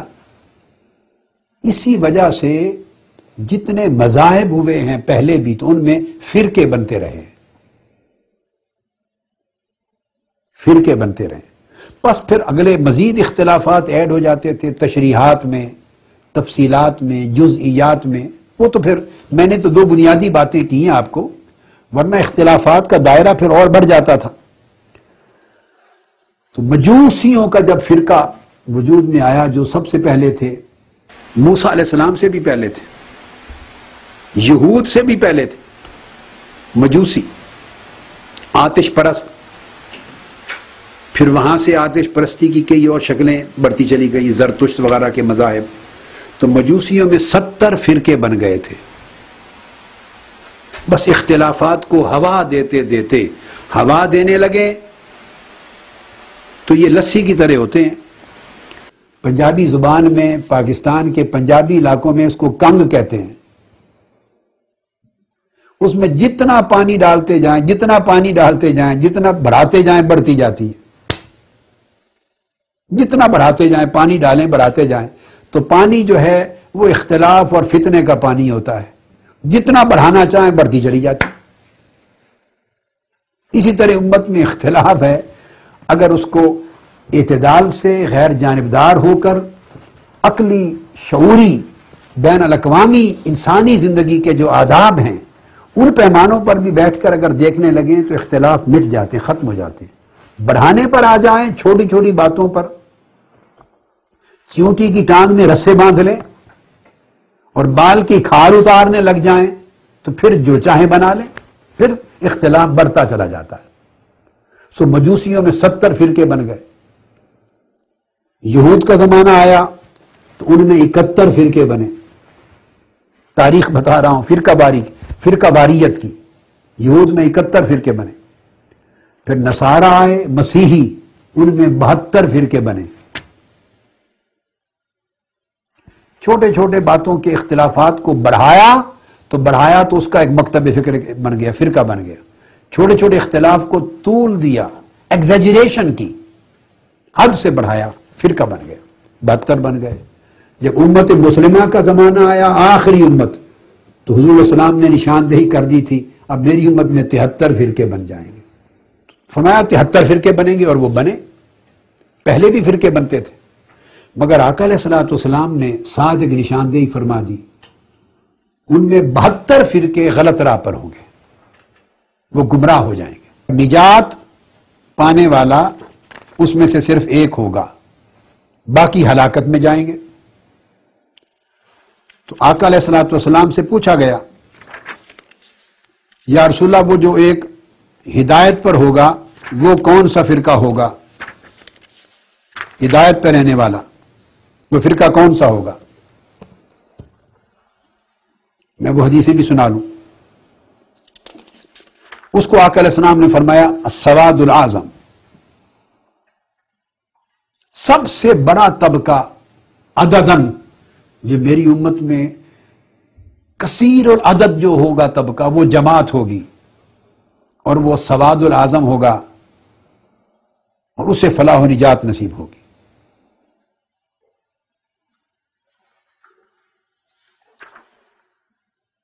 عبداللہ ابن عمر رضی اللہ تعالیٰ عنہ فرماتے ہیں، اس لیے کہ وہ جو اکثریت ہوگا، اکثریت میری امت کی سواد اعظم، اس کو اللہ تعالی گمراہی پر جمع نہیں ہونے دے گا۔ قال رسول اللہ صلی اللہ علیہ وسلم لا یجمع اللہ هذه الامة علی الضلالہ ابدا۔ اس امت میں جو طبقہ ہمیشہ اکثریت میں رہے گا، عددی اکثریت میں، اللہ تعالیٰ اسے گمراہی پر جمع نہیں ہونے دے گا۔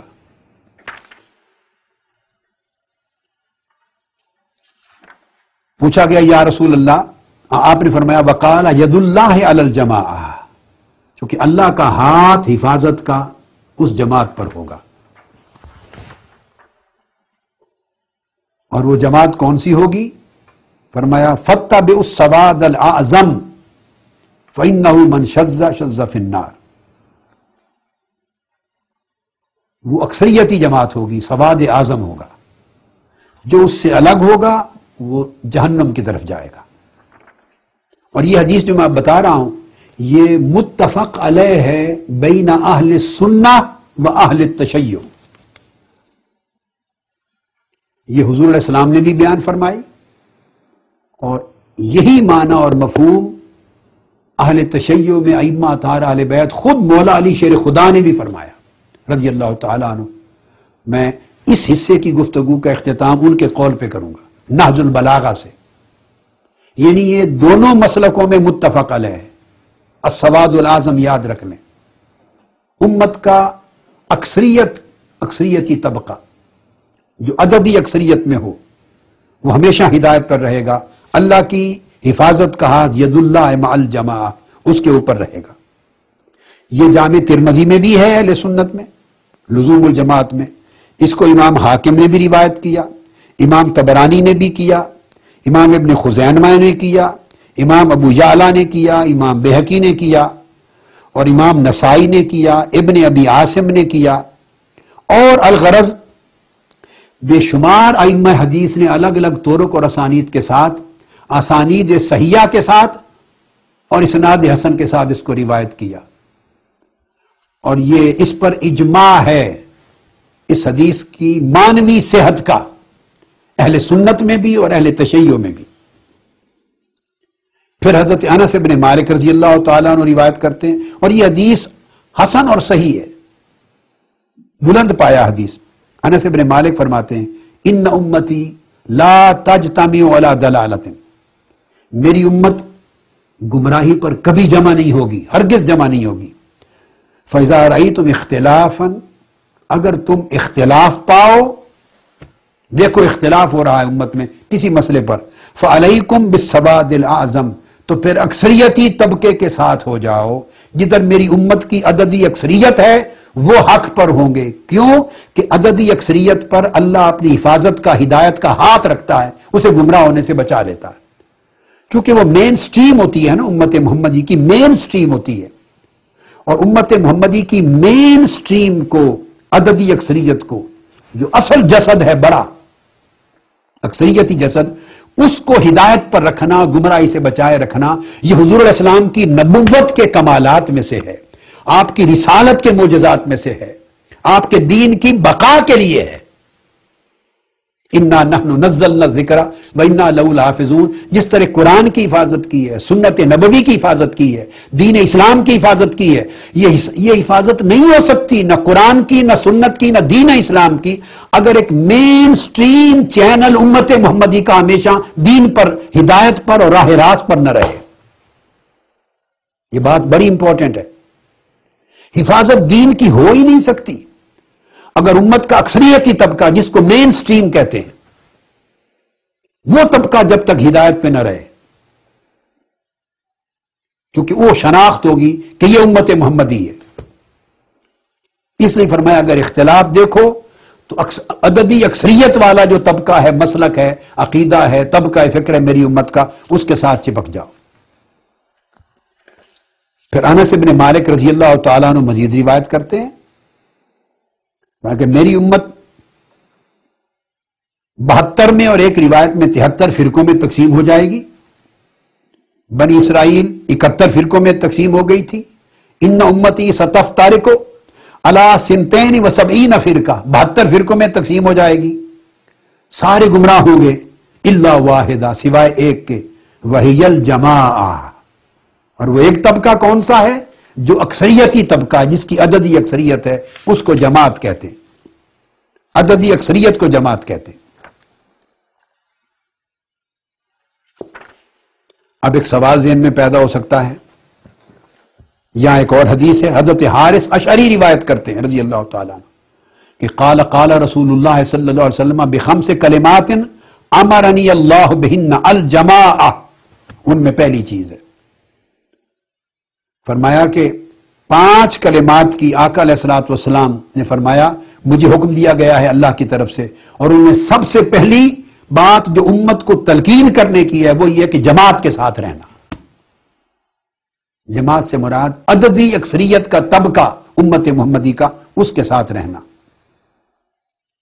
اب ایک سوال پیدا ہو سکتا ہے کہ یہ معنی کس طرح لے لیا جائے کہ جماعت عددی اکثریت کو کہتے ہیں، تو اس کے سوا اور کوئی معنی ہو ہی نہیں سکتا۔ 2 امکان ہوتے ہیں، یہ ساری امت 100% ایک ہی راستے پر رہے اور اس میں کوئی اختلاف نہ ہو، یا یہ ہوتی ہے صورت، اور یہ کبھی پاسبل نہ ہوئی، نہ ہوتی ہے، نہ ہو سکتی، کہ ساری امت 100% امت کا ہر فرد ایک ہی نقطہ نظر پہ رہے، ایسا تو پاسبل نہیں، کبھی بھی نہیں ہوا۔ جب یہ پاسبل نہیں تو دوسرا امکان ہے اختلاف ہو، امت میں اختلاف ہو، اختلاف ہر امت میں ہوئے، امت محمدی میں بھی ہوئے۔ جب اختلافات ہوں اور مختلف مکاتب فکر وجود میں آ جائیں تو اس سچویشن میں جب ایگزسٹ کریں تفرقے اور مسالک اور مکاتب فکر، اس سچویشن میں پھر جماعت کس کو کہا جائے؟ لا محالہ وہ تو کچھ ایسے طبقے ہوں گے جن کی عددی تعداد عدداً تھوڑی ہوگی، تو ان کو جماعت نہیں کہہ سکتے، تو جماعت اسی کو ہی کہا جائے گا جو مین سٹریم ہوگی، جو عددی اکثریت کا طبقہ ہے پوری تاریخ میں، وہ اہل سنت والجماعت، اسی کو ہی جماعت کہیں گے۔ اب یہی معنی حدیث پاک میں حضور علیہ السلام نے بیان فرمایا، عبداللہ ابن عمر رضی اللہ تعالیٰ عنہ سے روایت ہے، وہ حدیث حسن صحیح ہے، ترمذی اور نسائی دونوں میں آئی۔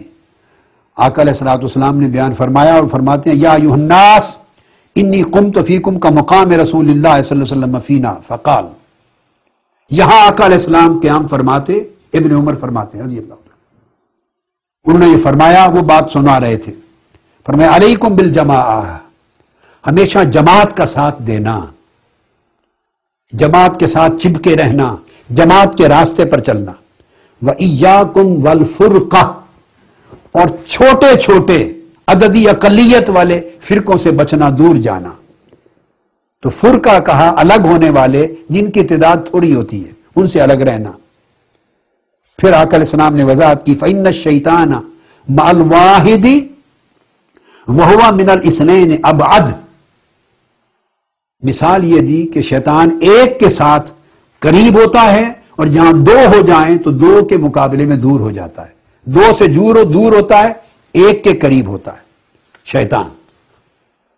اور دوسرے مقام پر آقا علیہ السلام نے فرمایا اثنین خیر من واحد وثلاثۃ خیر من اثنین واربعۃ خیر من ثلاثہ وخمسۃ خیر من اربع، کما قال، 2 جہاں جمع ہوں وہ 1 سے بہتر ہوں گے رائے میں، جہاں 3 آدمی ایک رائے پہ جمع ہو جائیں وہ 2 سے بہتر ہوں گے، جہاں 4 جمع ہو جائیں وہ 3 سے بہتر ہوں گے، 5 جمع ہو جائیں وہ 4 سے بہتر ہوں گے۔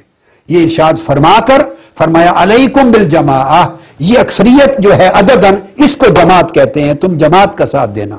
ید اللہ علی الجماعہ، اللہ اکثریتی طبقے کی حفاظت کرتا ہے، اس کو جماعت کہا ہے آقا علیہ السلام نے، اس کو جماعت کہا ہے۔ تو یہ تمام احادیث تصریحاً دلالت اس حقیقت پہ ہو رہی ہے کہ امت مسلمہ کا اکثریتی طبقہ جماعت کہلاتا ہے، اور اس کا ہدایت پر رہنا یہ معجزات محمدی میں سے ہے صلی اللہ علیہ وسلم، یہ کرامات امت محمدی میں سے ہے صلی اللہ علیہ وسلم، یہ اللہ کے وعدوں میں سے ہے، اور اسلام کی بقا کی ضمانت اسی میں ہے۔ اب اس وجہ سے حضور علیہ الصلوۃ والسلام نے فرمایا، یہی بات حضرت علی کو آقا علیہ الصلوۃ والسلام نے خطاب کرتے ہوئے بھی فرمائی تھی کہ اے علی رضی اللہ تعالی، تمہاری وجہ سے میری امت میں دو گروہ گمراہ ہو جائیں گے. ایک گروہ وہ جو تم سے محبت تو کرے گا مگر محبت میں مفرط ہوگا، افراط سے کام لے گا اور حد سے بڑھ جائے گا، حق کو چھوڑ دے گا محبت میں افراط کے باعث. دوسرا گروہ وہ جو تم سے بغض رکھے گا اور بغض میں حد سے بڑھ جائے گا اور گمراہ ہو جائے گا. ہدایت پر صرف وہ طبقہ ہوگا میری امت کا جو نہ تمہاری محبت میں افراط کرے نہ بغض میں افراط کرے، یعنی افراط اور تفرید سے بچ کر جو وسط پر چلے، درمیان میں. اور رسول اللہ علیہ وسلم نے فرمایا وہ سواد الاعظم ہوگا، وہ میری امت کا اکثریتی طبقہ ہوگا. سواد الاعظم، سب سے بڑا اکثریتی طبقہ ہوگا. اب یہ حدیث نبوی میں ہے، مگر میں اس آج کے حصے کی گفتگو ختم کرتے ہوئے آخری ریفرنس نہج البلاغہ سے کوٹ کر رہا ہوں. اس سے آگے ہم پھر اسپیسیفک موضوعات پر انشاءاللہ گفتگو شروع کر رہے ہیں، مخصوص سبجیکٹس پر. نہج البلاغہ معروف کتاب ہے جس کا تعارف کروانے کی کسی کو ضرورت نہیں ہے. اس میں خطبہ نمبر 127 ہے، سیدنا مولا علی المرتضی علیہ السلام کرم اللہ وجہ الکریم رضی اللہ تعالی عنہ. وہ صفین کے بعد جب خوارج الگ ہو گئے تو اس موقع پر خطبہ ارشاد فرماتے ہیں، احکام دین واضح کرتے ہیں اور فکری اور اعتقادی شبہات کا رد کرتے ہیں. مولا علی المرتضی رضی اللہ تعالی عنہ، نہج البلاغہ خطبہ نمبر 127 میں ریپیٹ کر رہا ہوں، ذہن نشین کر لیں. یہ تو عربی کا ہے اور ہر ایک میں جب خطبہ نمبر بتا دیا تو ریفرنس بڑا ایزی ہے. اس میں مولا علی شیر خدا رضی اللہ تعالیٰ عنہ یہی بات جو میں نے تمام کتب حدیث کے ذریعے کہی اور آخر میں سیدنا مولا علی المرتضی کرم اللہ وجہ الکریم کے حوالے سے کہی، وہ بات سیدنا علی شیر خدا خود فرماتے ہیں. نہج البلاغہ میں آپ فرماتے ہیں وَسَيَحْلِكُ فِيَّ صِنْفَانِ مُحِبٌّ مُفْرِطٌ يَذْهَبُ بِهِ الْحُبُّ إِلَى غَيْرِ الْحَقِّ وَمُبْغِضٌ مُفْرِطٌ يَذْهَبُ بِهِ الْبُغْضُ إِلَى غَيْرِ الْحَقِّ وَخَيْرُ النَّاسِ فِيَّ حَالًا النَّمَطُ الْأَوْسَطِ فَالْزَمُوهُ وَالْزَمُوا السَّوَادَ الْأَعْظَمَ فَإِنَّ يَدَ اللَّهِ مَعَ الْجَمَاعَةِ وَإِيَّاكُمْ وَالْفُرْقَةِ فَإِنَّ الشَّاذَّ مِنَ النَّاسِ لِلشَّيْطَانِ كَمَا أَنَّ الشَّاذَّ مِنَ الْغَنَمِ لِلذِّئْبِ. مولا علی شیر خدا رضی اللہ تعالیٰ عنہ نے فرمایا کہ یقیناً میری وجہ سے، میری ذات کے بارے میں عقیدہ رکھنے کی وجہ سے، میری شان کے حوالے سے دو گروہ ہلاک ہو جائیں گے اور دونوں گروہوں کو ہلاک ہونے والوں کو فرقہ کہا، ہلاک ہو جائیں گے. فرمایا ایک گروہ وہ ہوگا محب مفرطن، جو دعوے دار ہوگا محب علی ہونے کا، میری محبت کا، مگر وہ میری محبت میں افراط کرے گا، میری محبت میں حد سے آگے بڑھ جائے گا.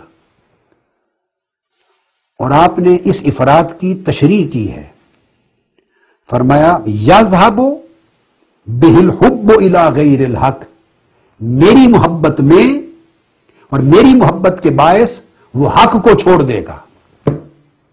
اب یہ بات سوچنے والی ہے، بڑی امپورٹنٹ بات ہے. یہ نہج البلاغہ ہے اور مولا علی شیر خدا رضی اللہ تعالیٰ عنہ اپنے دور خلافت میں خطاب فرما رہے ہیں جب خوارج الگ ہوئے اور سیدنا علی شیر خدا پر زبان تان دراز کی انہوں نے، اور ایک طبقہ جو آپ سے محبت کرنے والا جو خود کو شیعان علی کہتا تھا اور الگ ہو جانے والے خوارج ہو گئے، اس وقت مولا علی شیر خدا فرما رہے ہیں رضی اللہ تعالی عنہ، یہ بات توجہ طلب ہے کہ ایک گروہ وہ ہلاک ہو جائے گا جو میری محبت میں افراط کرے گا، میری محبت میں حد سے بڑھ جائے گا، اور شرح فرماتے ہیں خود یذهب به الحب الى غیر الحق، اور میری محبت میں افراط کرتے ہوئے حق کو چھوڑ دے گا۔ اب یہاں ایک سوال ہے، تھوڑی دیر رک کر غور کیجئے، وہ کون سا حق تھا؟ کس حق کی طرف مولا علی شیر خدا اشارہ فرما رہے تھے کہ میری محبت میں افراط کے باعث وہ حق کے خلاف چلے جائیں گے؟ آگے جب ہم انشاءاللہ، چونکہ یہ کئی روز کا سلسلہ ہے تو اس سبجیکٹ پر تفصیل سے حوالہ جات آئیں گے، اس وقت ہر چیز آپ کے سامنے آ جائے گی کہ کس حق کی طرف اشارہ فرما رہے ہیں کہ اس حق کو چھوڑ دیں گے، اور چھوڑنے کا سبب میری محبت میں غلو اور میری محبت میں افراط بنے گا۔ کون سا حق تھا؟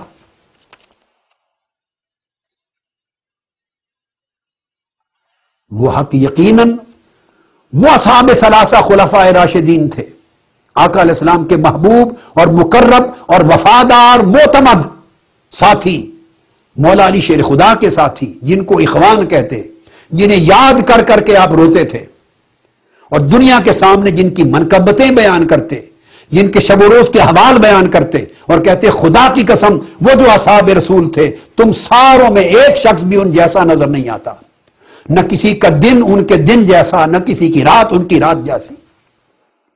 اس کا تذکرہ آگے آئے گا۔ وہ اصحاب محمد صلی اللہ علیہ وآلہ وسلم، اسی نہج البلاغہ میں ہے آگے خطبہ، انشاءاللہ آگے میں کوٹ کروں گا۔ تو اشارہ فرما رہے تھے کہ میری محبت میں اتنا افراط کرے گا ایک طبقہ کہ میری محبت میں غلو و افراط کی وجہ سے حضور علیہ السلام کے دیگر صحابہ کرام کو برا بھلا کہنے لگ جائے گا، خلفائے راشدین کو اور ان اصحاب محمد کو صلی اللہ علیہ وسلم جن کے ساتھ مل کر ہم نے اسلام کا پودا اگایا اور بڑھایا، ان کی دشمنی کریں گے۔ وَمُبْغِضٌ مُفْرِطٌ، اور دوسرا طبقہ جو میرے ساتھ بغض رکھتا ہے، یہ اشارہ خوارج کی طرف تھا۔ یذهب به البغض الى غیر الحق، اور اس بغض کے باعث وہ حق کو چھوڑ دیں گے۔ یہاں ایک لطیف اور دقیق نقطہ اور بھی عرض کر دوں، چیزیں آپ نے بیان، بعض احباب اس کا ایک معنی یہ بھی لیتے ہیں اور وہ غلط ہوتا ہے، وہ کہتے ہیں یہاں نفی افراط کی آگے کی ہے، جو کہا ہے نا حق کو چھوڑ دیں گے بسبب افراط، اور وہ کہتے ہیں افراط سے مراد یہ ہے کہ مجھے خدا بنا دیں گے۔ جس وقت مولا علی شیر خدا یہ بات کر رہے ہیں، صفین کے بعد خوارج کا گروہ الگ ہوا ہے، یا اہل شام میں کچھ لوگ آپ کے مخالفین اور زبان تان دراز کرنے والے، اس وقت مولا علی شیر خدا کو خدا بنانے والا تو کوئی نہیں تھا۔ اس وقت کوئی ایسا طبقہ نہیں تھا جو آپ کو خدا الوہیت کا عقیدہ رکھے، یا آپ کی نسبت نبوت کا عقیدہ رکھے، یا رسالت کا عقیدہ رکھے، یا رجعت کا عقیدہ رکھے۔ تو آپ کو شان سے بڑھانے والا، خدا بنانے والا کوئی طبقہ اس وقت نہیں تھا۔ اس وقت تو یہ میٹر ہی خلافت کے چل رہے تھے، سارے خلافت و امامت کے مسئلے چل رہے تھے، اعتقادی بحثیں تو شروع ہی نہیں ہوئی تھی۔ اس ماحول میں آپ ایڈریس کر کے کہہ رہے ہیں، اور لفظ آگے یہ ہیں، پہلے فرمایا محبت میں افراط کرنے والا، اور فرمایا یذهب به الحب الى غیر الحق، نہیں فرمایا یذهب به الافراط الى غیر الحق، کہ وہ افراط غلو انہیں حق سے دور لے جائے گا، یہ نہیں فرمایا، بلکہ کہا کہ وہ جو میری محبت ہوگی اس محبت میں وہ حق کو چھوڑ بیٹھیں گے، اس کی حد نہیں رہے گی، لمٹ نہیں رہے گی۔ اور بغض کرنے والے کے لیے بھی افراط بغض کا نہیں کہا کہ وہ غیر حق کی طرف لے جائے گا، فرمایا یذهب به البغض الى غیر الحق، بغض انہیں حق چھڑا دے گا، حق سے دور لے جائے گا۔ تو گویا ایک میری محبت میں افراط کرنے والے باطل راستے پر چلے جائیں گے، دوسرا طبقہ میرے ساتھ بغض دشمنی رکھنے والا حد سے تجاوز کرے گا اور باطل راستے پر چلا جائے گا. اور پھر فرماتے ہیں لیکن حق پر وہ شخص ہوگا، ہدایت یافتہ وہ لوگ ہوں گے جو میرے سلسلے میں میانہ روی پر اور اعتدال پر عقیدہ رکھیں. الفاظ پہ غور کیجئے. فرماتے ہیں وَخَيْرُ النَّاسِ فِيَّ حَالًا النَّمَتُ الْأَوْسَطِ. راہ راست پر ہدایت یافتہ وہ لوگ ہوں گے جو میری ذات کی نسبت میرے معاملے میں فیہ، میرے معاملے میں راہ راست پر اعتدال پر ہوں گے. نہ محبت میں افراط میں اتنا بڑھیں گے کہ دیگر صحابہ کو برا سمجھیں، نہ بغض میں ایسے ہوں خارجی بن جائیں کہ مجھے اور میری اہل بیت کو برا سمجھیں. گویا صحابہ کرام کو حب علی اور حب اہل بیت میں صحابہ کرام کو برا بھلا کہنے والوں کو بھی مولا علی شیر خدا گمراہ قرار دے رہے ہیں، حق کو چھوڑنے والے قرار دے رہے ہیں. اور بغض علی اور بغض اہل بیت میں ان کو برا بھلا جاننے والے خارجیوں کو یا خارجیوں کے مماثلوں کو بھی اسی طرح گمراہ قرار دے رہے ہیں. اور فرما رہے ہیں حق پر وہ لوگ ہوں گے جو میرے معاملے میں، اور جب میرا معاملہ آتا ہے تو پوری اہل بیت آ جاتی، تو میرے معاملے میں اعتدال پر ہوں گے، متوسط ہوں گے درمیان میں. اور پھر آپ وضاحت کرتے ہیں فَالْزَمُوهُ، نہ میری محبت میں غلو کرنے والوں کی طرف جانا جنہیں سوائے علی علی علی کے اور دین میں نظر ہی کچھ نہ آئے. یہ غالی لوگ ہوں گے، گمراہ ہوں گے. نہ میرے بغض کرنے والوں کی طرف جانا جنہیں سوائے ابو بکر عمر عثمان، ابو بکر عمر عثمان، ابو بکر عمر عثمان صحابہ کے سوا اہل بیت نظر ہی نہ آئیں. آپ نے نشاندہی کر دی کہ دو طبقات پیدا ہو جائیں گے. ایک طبقہ وہ ہوگا جو میری اور میری اہل بیت کے سوا کسی اور کو دین سے متعلق ہی نہیں سمجھے گا، خارج کر دے گا، وہ بھی گمراہ. ایک طبقہ وہ ہوگا جو صرف صحابہ کی بات کریں گے اور اہل بیت سے اور میرے ساتھ بغض رکھیں گے، وہ بھی کسی سے ڈھکے چھپے نہیں ہیں، وہ بھی خارجی موجود ہیں. یزید پر رحمتیں بھیجنے والے، یزید کو رحمت اللہ علیہ کہنے والے وہ لعنتی بھی موجود ہیں. حضرت علی کی شان میں دلوں کو تنگ کرنے والے وہ بھی موجود ہیں. اہل بیت کے لیے بغض رکھنے والے وہ بھی موجود ہیں. شان اہل بیت اور محبت اہل بیت کا تذکرہ آئے تو ان کے تیور بدل جائیں، چہرے پر رونق نہ رہے، وہ خارجی بھی موجود ہیں. صرف صحابہ کرام کے ذکر سے انہیں خوشی ہوتی ہے، اہل بیت کے ذکر میں دلوں کو چاشنی نہیں ملتی. ایک طبقہ وہ ہے خارجیت کا. اسی طرح ان سے پہلے فرمایا محب مفرطن، جیسے وہ دین کے لیے نقصان دہ ہیں ویسے وہ طبقہ بھی گمراہ ہے جنہیں میرے سوا دین میں اور کوئی نظر ہی نہ آئے. معاذ اللہ، جس کو دیکھیں دین سے خارج کرتے چلے جائیں. حضرت ابو بکر اس کو معاذ اللہ منافق بنا دیں، حضرت عمر خارج از دین کر دیں، حضرت عثمان دین سے نکال دیں، سب صحابہ کو معاذ اللہ منافق بنا دیں. گنے چنے 10-12 بچ جائیں سارے یہ مسلمان رہ گئے تھے، یہ کل پونجی تھی حضور کی. گویا حضور کی نبوت کو ناکام بنا دیا، پوری رسالت محمدی کو ناکام بنا دی. یہ 23 برس کی آقا کی کاوشوں کا اور معجزات کا لب لباب تھا کہ 1.25 لاکھ صحابہ میں سے کوئی مومن بھی نہ بچا. معاذ اللہ، یہ ناکامی کس کی ہے؟ یہ نبی آخر زمان کی ناکامی ہے. معاذ اللہ، استغفر اللہ. مولا علی شیر خدا ان دو گمراہیوں کی طرف اشارہ فرما رہے ہیں کہ میری محبت میں ایسا غلو اور افراط کریں گے کہ باقی سب صحابہ کا انکار کر دیں گے، ان کے دین کا، ان کے ایمان کا، ان کی صحابیت کا، ان کی فضیلت کا، ان کی عظمت کا، ان کی خلافت کا انکار کر دیں گے. ایک وہ طبقہ اس کو پہلے رد کیا اور خارجیوں کو بعد میں رد کیا. تو فرمایا دونوں طبقوں سے بچنا. اور اب بولیے درمیان والے طبقے کی طرف آنا، اس کا دامن تھام لینا. الزم السواد الاعظم، پوچھا گیا اس درمیان والے طبقے کی نشانی کیا ہوگی؟ فرمایا وہ قیامت تک حضور کی امت میں سب سے زیادہ کثیر تعداد میں وہی طبقہ ہوگا. اب یہ اہل سنت والجماعت کے سوا اور کون ہے؟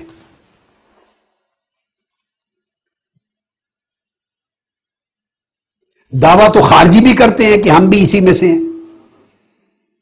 دعویٰ حب علی میں غلو و افراد کرنے والے بھی کہیں گے اس میں سے ہیں، مگر مولا علی شیر خدا نے تو دودھ کا دودھ اور پانی کا پانی کر دیا۔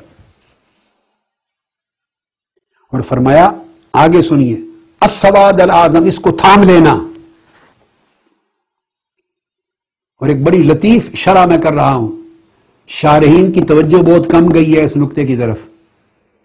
آپ نے پہلے تو درمیانی راستے کو تعبیر کیا سواد الاعظم، کہ یہ سواد اعظم ہوگا، اور پھر آپ نے ڈیفائن کر دیا سواد اعظم کی تعریف میں ایک اشارہ بھی دے دیا، فرمایا فَإِنَّ يَدَ اللَّهِ مَعَ الْجَمَاعَةِ، وہ جماعت ہوگی، جو فرقے نہیں ہوں گے وہ جماعت ہوگی، حضور کی سنت پر چلنے والے اور جماعت صحابہ پہ چلنے والے۔ وَإِيَّاكُمْ وَالْفُرْقَةِ، اور اس جماعت کو اور سواد اعظم کو چھوڑ کر دائیں بائیں ٹکڑوں میں نہ جانا، یہ فرقہ بندیاں ہوں گی۔ فَإِنَّ الشَّاذَ مِنَ النَّاسِ لِلشَّيْطَانِ، جو لوگوں کے مین سٹریم سے ہٹ جائے گا اس کو شیطان اچک کے لے جائے گا، جیسے بھیڑیا ایک بکری کو اچک کے لے جاتا ہے اگر وہ اپنی ریوڑ سے مین سٹریم سے ہٹ جائے۔ تو ایمان کی حفاظت مین سٹریم میں رہنا ہے۔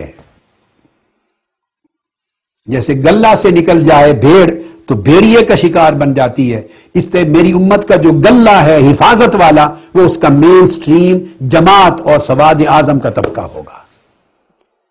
یہ ریفرنس میں نے آپ کو نہج البلاغہ سے پیش کیا ہے، اور اس کا خطبہ نمبر 127 ہے، اور اس کا عنوان ہے نہج البلاغہ میں وَمِن کلام لہ علیہ السلام وفیہ یبین بعض الاحکام الدین ویکشف للخوارج شبہ۔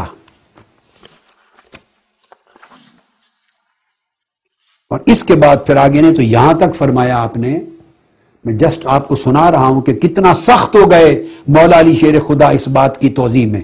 فرمایا الا، خبردار، اسی خطبہ میں، من دعا الی ھذا الشعار فاقتلوہ ولو کان تحت امامتی ھذہ۔ یہ جو میں نے آپ کو دو گروہ بتائے ہیں افراد کی طرف جانے والے، اگر کوئی ان کی طرف بلائے تو اسے راستے سے ہٹا دینا۔ انتہائی سخت کلمہ فرمایا ہے، خواہ وہ میرے امامہ کے نیچے ہی چھپا ہوا کیوں نہ ہو۔ اب یہ جملہ کیا اشارہ دے رہا ہے؟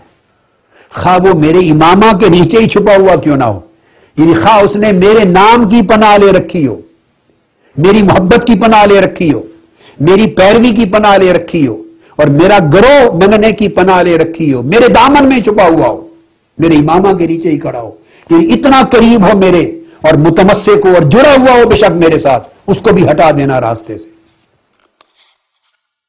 کیونکہ وہ ہدایت پر نہیں ہے، گمراہ ہے۔ یہ سیدنا علی شیر خدا رضی اللہ تعالیٰ عنہ کی نہج البلاغہ سے میں نے آخری بات کی، اور اب اسی کی جو تائید انہوں نے کی، اب وہی جملہ میں نے آپ کو کہا کتب حدیث اہل سنت میں بھی ہے۔ تو آقا علیہ السلام سے جب یہی بات فرمائی کہ وہ سواد اعظم بڑا طبقہ ہوگا، تو آپ سے پوچھا یا رسول اللہ وہ کون ہیں؟ آپ نے فرمایا ایک السواد الاعظم اور ید اللہ علی الجماعہ، ایک یہ بات کی، فرمایا قال اہل السنت والجماعہ، وہ سنت پہ چلنے والے اور جماعت کی شکل میں رہنے والے ہوں گے۔ پوچھا گیا یا رسول اللہ سنت کیا ہے اور جماعت کیا ہے؟ وقیل ما السنت والجماعہ، سنت کیا ہے اور جماعت کیا ہے؟ قال ما انا علیہ واصحابی، سنت وہ راستہ ہے جس پر میں چل رہا ہوں، اور جماعت وہ راستہ ہے جس پر میرے صحابہ چل رہے ہیں۔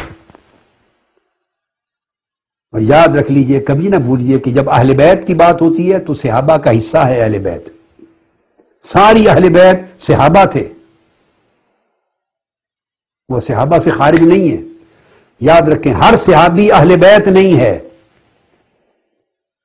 یہ جو پنج تن پاک جس کو ہم کہتے ہیں، آقا علیہ السلام کے ساتھ مولا علی شیر خدا، سیدہ فاطمۃ الزہرا، امام حسن، امام حسین، حدیث میں آیا آقا علیہ السلام نے ان پانچوں کا تذکرہ کیا،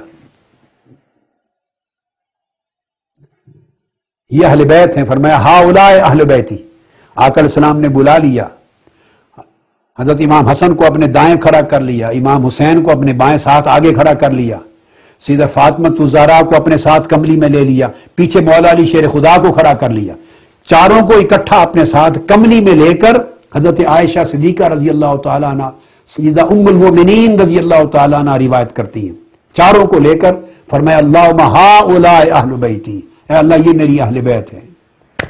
حضرت ام سلمہ روایت کرتی ہیں رضی اللہ تعالیٰ، ام المومنین، ازواج مطہرات نے بتایا یہ اہل بیت ہے۔ تو میں بتا یہ رہا ہوں، یاد رکھ لیں، ہر صحابی اہل بیت نہیں ہے۔ اہل بیت تو صرف حضور علیہ السلام کے گھر والے ہیں، جس میں ازواج مطہرات ہیں، اور آقا علیہ السلام نے ان چاروں کو ایڈ کر کے فرمایا باری تعالی ازواج مطہرات کو اہل بیت اللہ نے بنایا تھا۔ اللہ نے اہل بیت کی جب آیت کریمہ اتاری تو وہ سارا سیاق و سباق کی ازواج مطہرات کا تھا۔ تو ازواج مطہرات اللہ کی اہل بیت بنائے ہوئے ہیں، حضور کی اہل بیت نبوت اللہ کے بنائے ہوئے ہیں، اور ان چاروں کو مصطفیٰ نے اہل بیت بنایا۔ اے اللہ یہ میرے اہل بیت ہیں، تو ایڈ ہو گئے۔ تو اہل بیت تو مخصوص چند نفوس قدسیہ ہیں، تو ہر صحابی تو اہل بیت نہیں ہے، مگر یہ اہل بیت میں سے ہر فرد صحابی ہے۔ یہ عموم خصوص من وجہ کا رشتہ ہے، تمام اہل بیت صحابہ ہیں، مگر ہر صحابی اہل بیت نہیں ہے۔ تو جب ہم بات کرتے ہیں نا صحابہ کرام، تو وہ آٹومیٹیکلی اہل بیت کو شامل ہوتا ہے، اور جب بات کرتے ہیں اہل بیت اطہار تو اس میں سارے صحابہ شامل نہیں ہوتے، صرف اہل بیت آ جاتے ہیں، گھر والے۔ تو آقا علیہ السلام نے فرمایا جس پر میں ہوں، جس راہ پر وہ سنت ہے، جس راہ پر میرے صحابہ ہیں وہ جماعت ہیں۔ تو فرمایا ہدایت رافتہ سواد اعظم اور جماعت جس پر اللہ کی حفاظت کا ہاتھ ہے، وہ لوگ ہیں جو میری سنت پہ چلیں گے اور میرے صحابہ کے طریق پر چلیں گے۔ اور یہ طریق تبھی بن سکتا ہے کہ جب صحابہ کرام اور اہل بیت اطہار میں تفریق نہ کی جائے۔ الگ الگ عنوان ہیں، الگ الگ تشخصات ہیں، مگر ان میں مخالفت نہ بنائی جائے، ان کے میں دھڑے بندی تصور نہ کی جائے، دونوں سے محبت رکھی جائے، کسی ایک سے بغض نہ رکھا جائے۔ تو یہ وہ بنیادی اور تمہیدی باتیں تھیں جو ابتدا میں نے عرض کر دی کہ کس طرح اختلاف امت میں شروع ہوا، اور اس اختلاف سے بچ کر راہ ہدایت پر چلنے کا طریق کیا ہے، جو آقا علیہ السلام نے سجیسٹ کیا، جو اہل سنت کی کتب حدیث میں آیا، اور جو مولا علی شیر خدا نے سجیسٹ کیا اور نہج البلاغہ اور دیگر کتب اہل تشیع میں آیا۔ تو میں نے وہ اصول بیان کیا جو دونوں مکاتب فکر میں جس پر اجماع اور اتفاق ہے، السواد العظم کا۔ تو آج کی گفتگو یہاں پہ ختم کرتے ہیں، انشاءاللہ تعالی دوسرے حصہ گفتگو میں ہم پھر اس موضوع سے بات شروع کریں گے کہ جب ایسے اختلافات ہو جائیں تو آخر امپورٹنٹ بات ہے، یہاں پہ بند کر رہا ہوں، تو اس اختلاف کو حل کرنے کا پیمانہ کیا ہوگا۔ روایتوں میں اختلاف ملے، احادیث میں اختلاف ملے، کتب میں، تاریخ میں، واقعات میں ملے، تو لوگ الجھن سے کیسے نکلیں؟ کوئی تو پیمانہ ہونا چاہیے جس سے ڈسپیوٹس کو سیٹل کیا جا سکے، for resolution of dispute, for settlement of dispute. تو کس طریقے سے ایڈجوڈیکیشن ہو جائے اس اختلاف کی، ججمنٹ کیسے کریں، اس سے گفتگو انشاءاللہ اگلی شروع کروں گا، اور اس کے ساتھ پھر ہم آگے سبجیکٹ وائز موضوعات کی طرف بڑھیں گے۔ وما علینا الا البلاغ۔ ثم الرضا عن أبي بكر وعن عمر، ثم الرضا عن أبي بكر وعن عمر، ثم الرضا عن أبي بكر وعن عمر وعن علي وعن عثمان ذي الكرم. مولاي صل وسلم دائما أبدا على حبيبك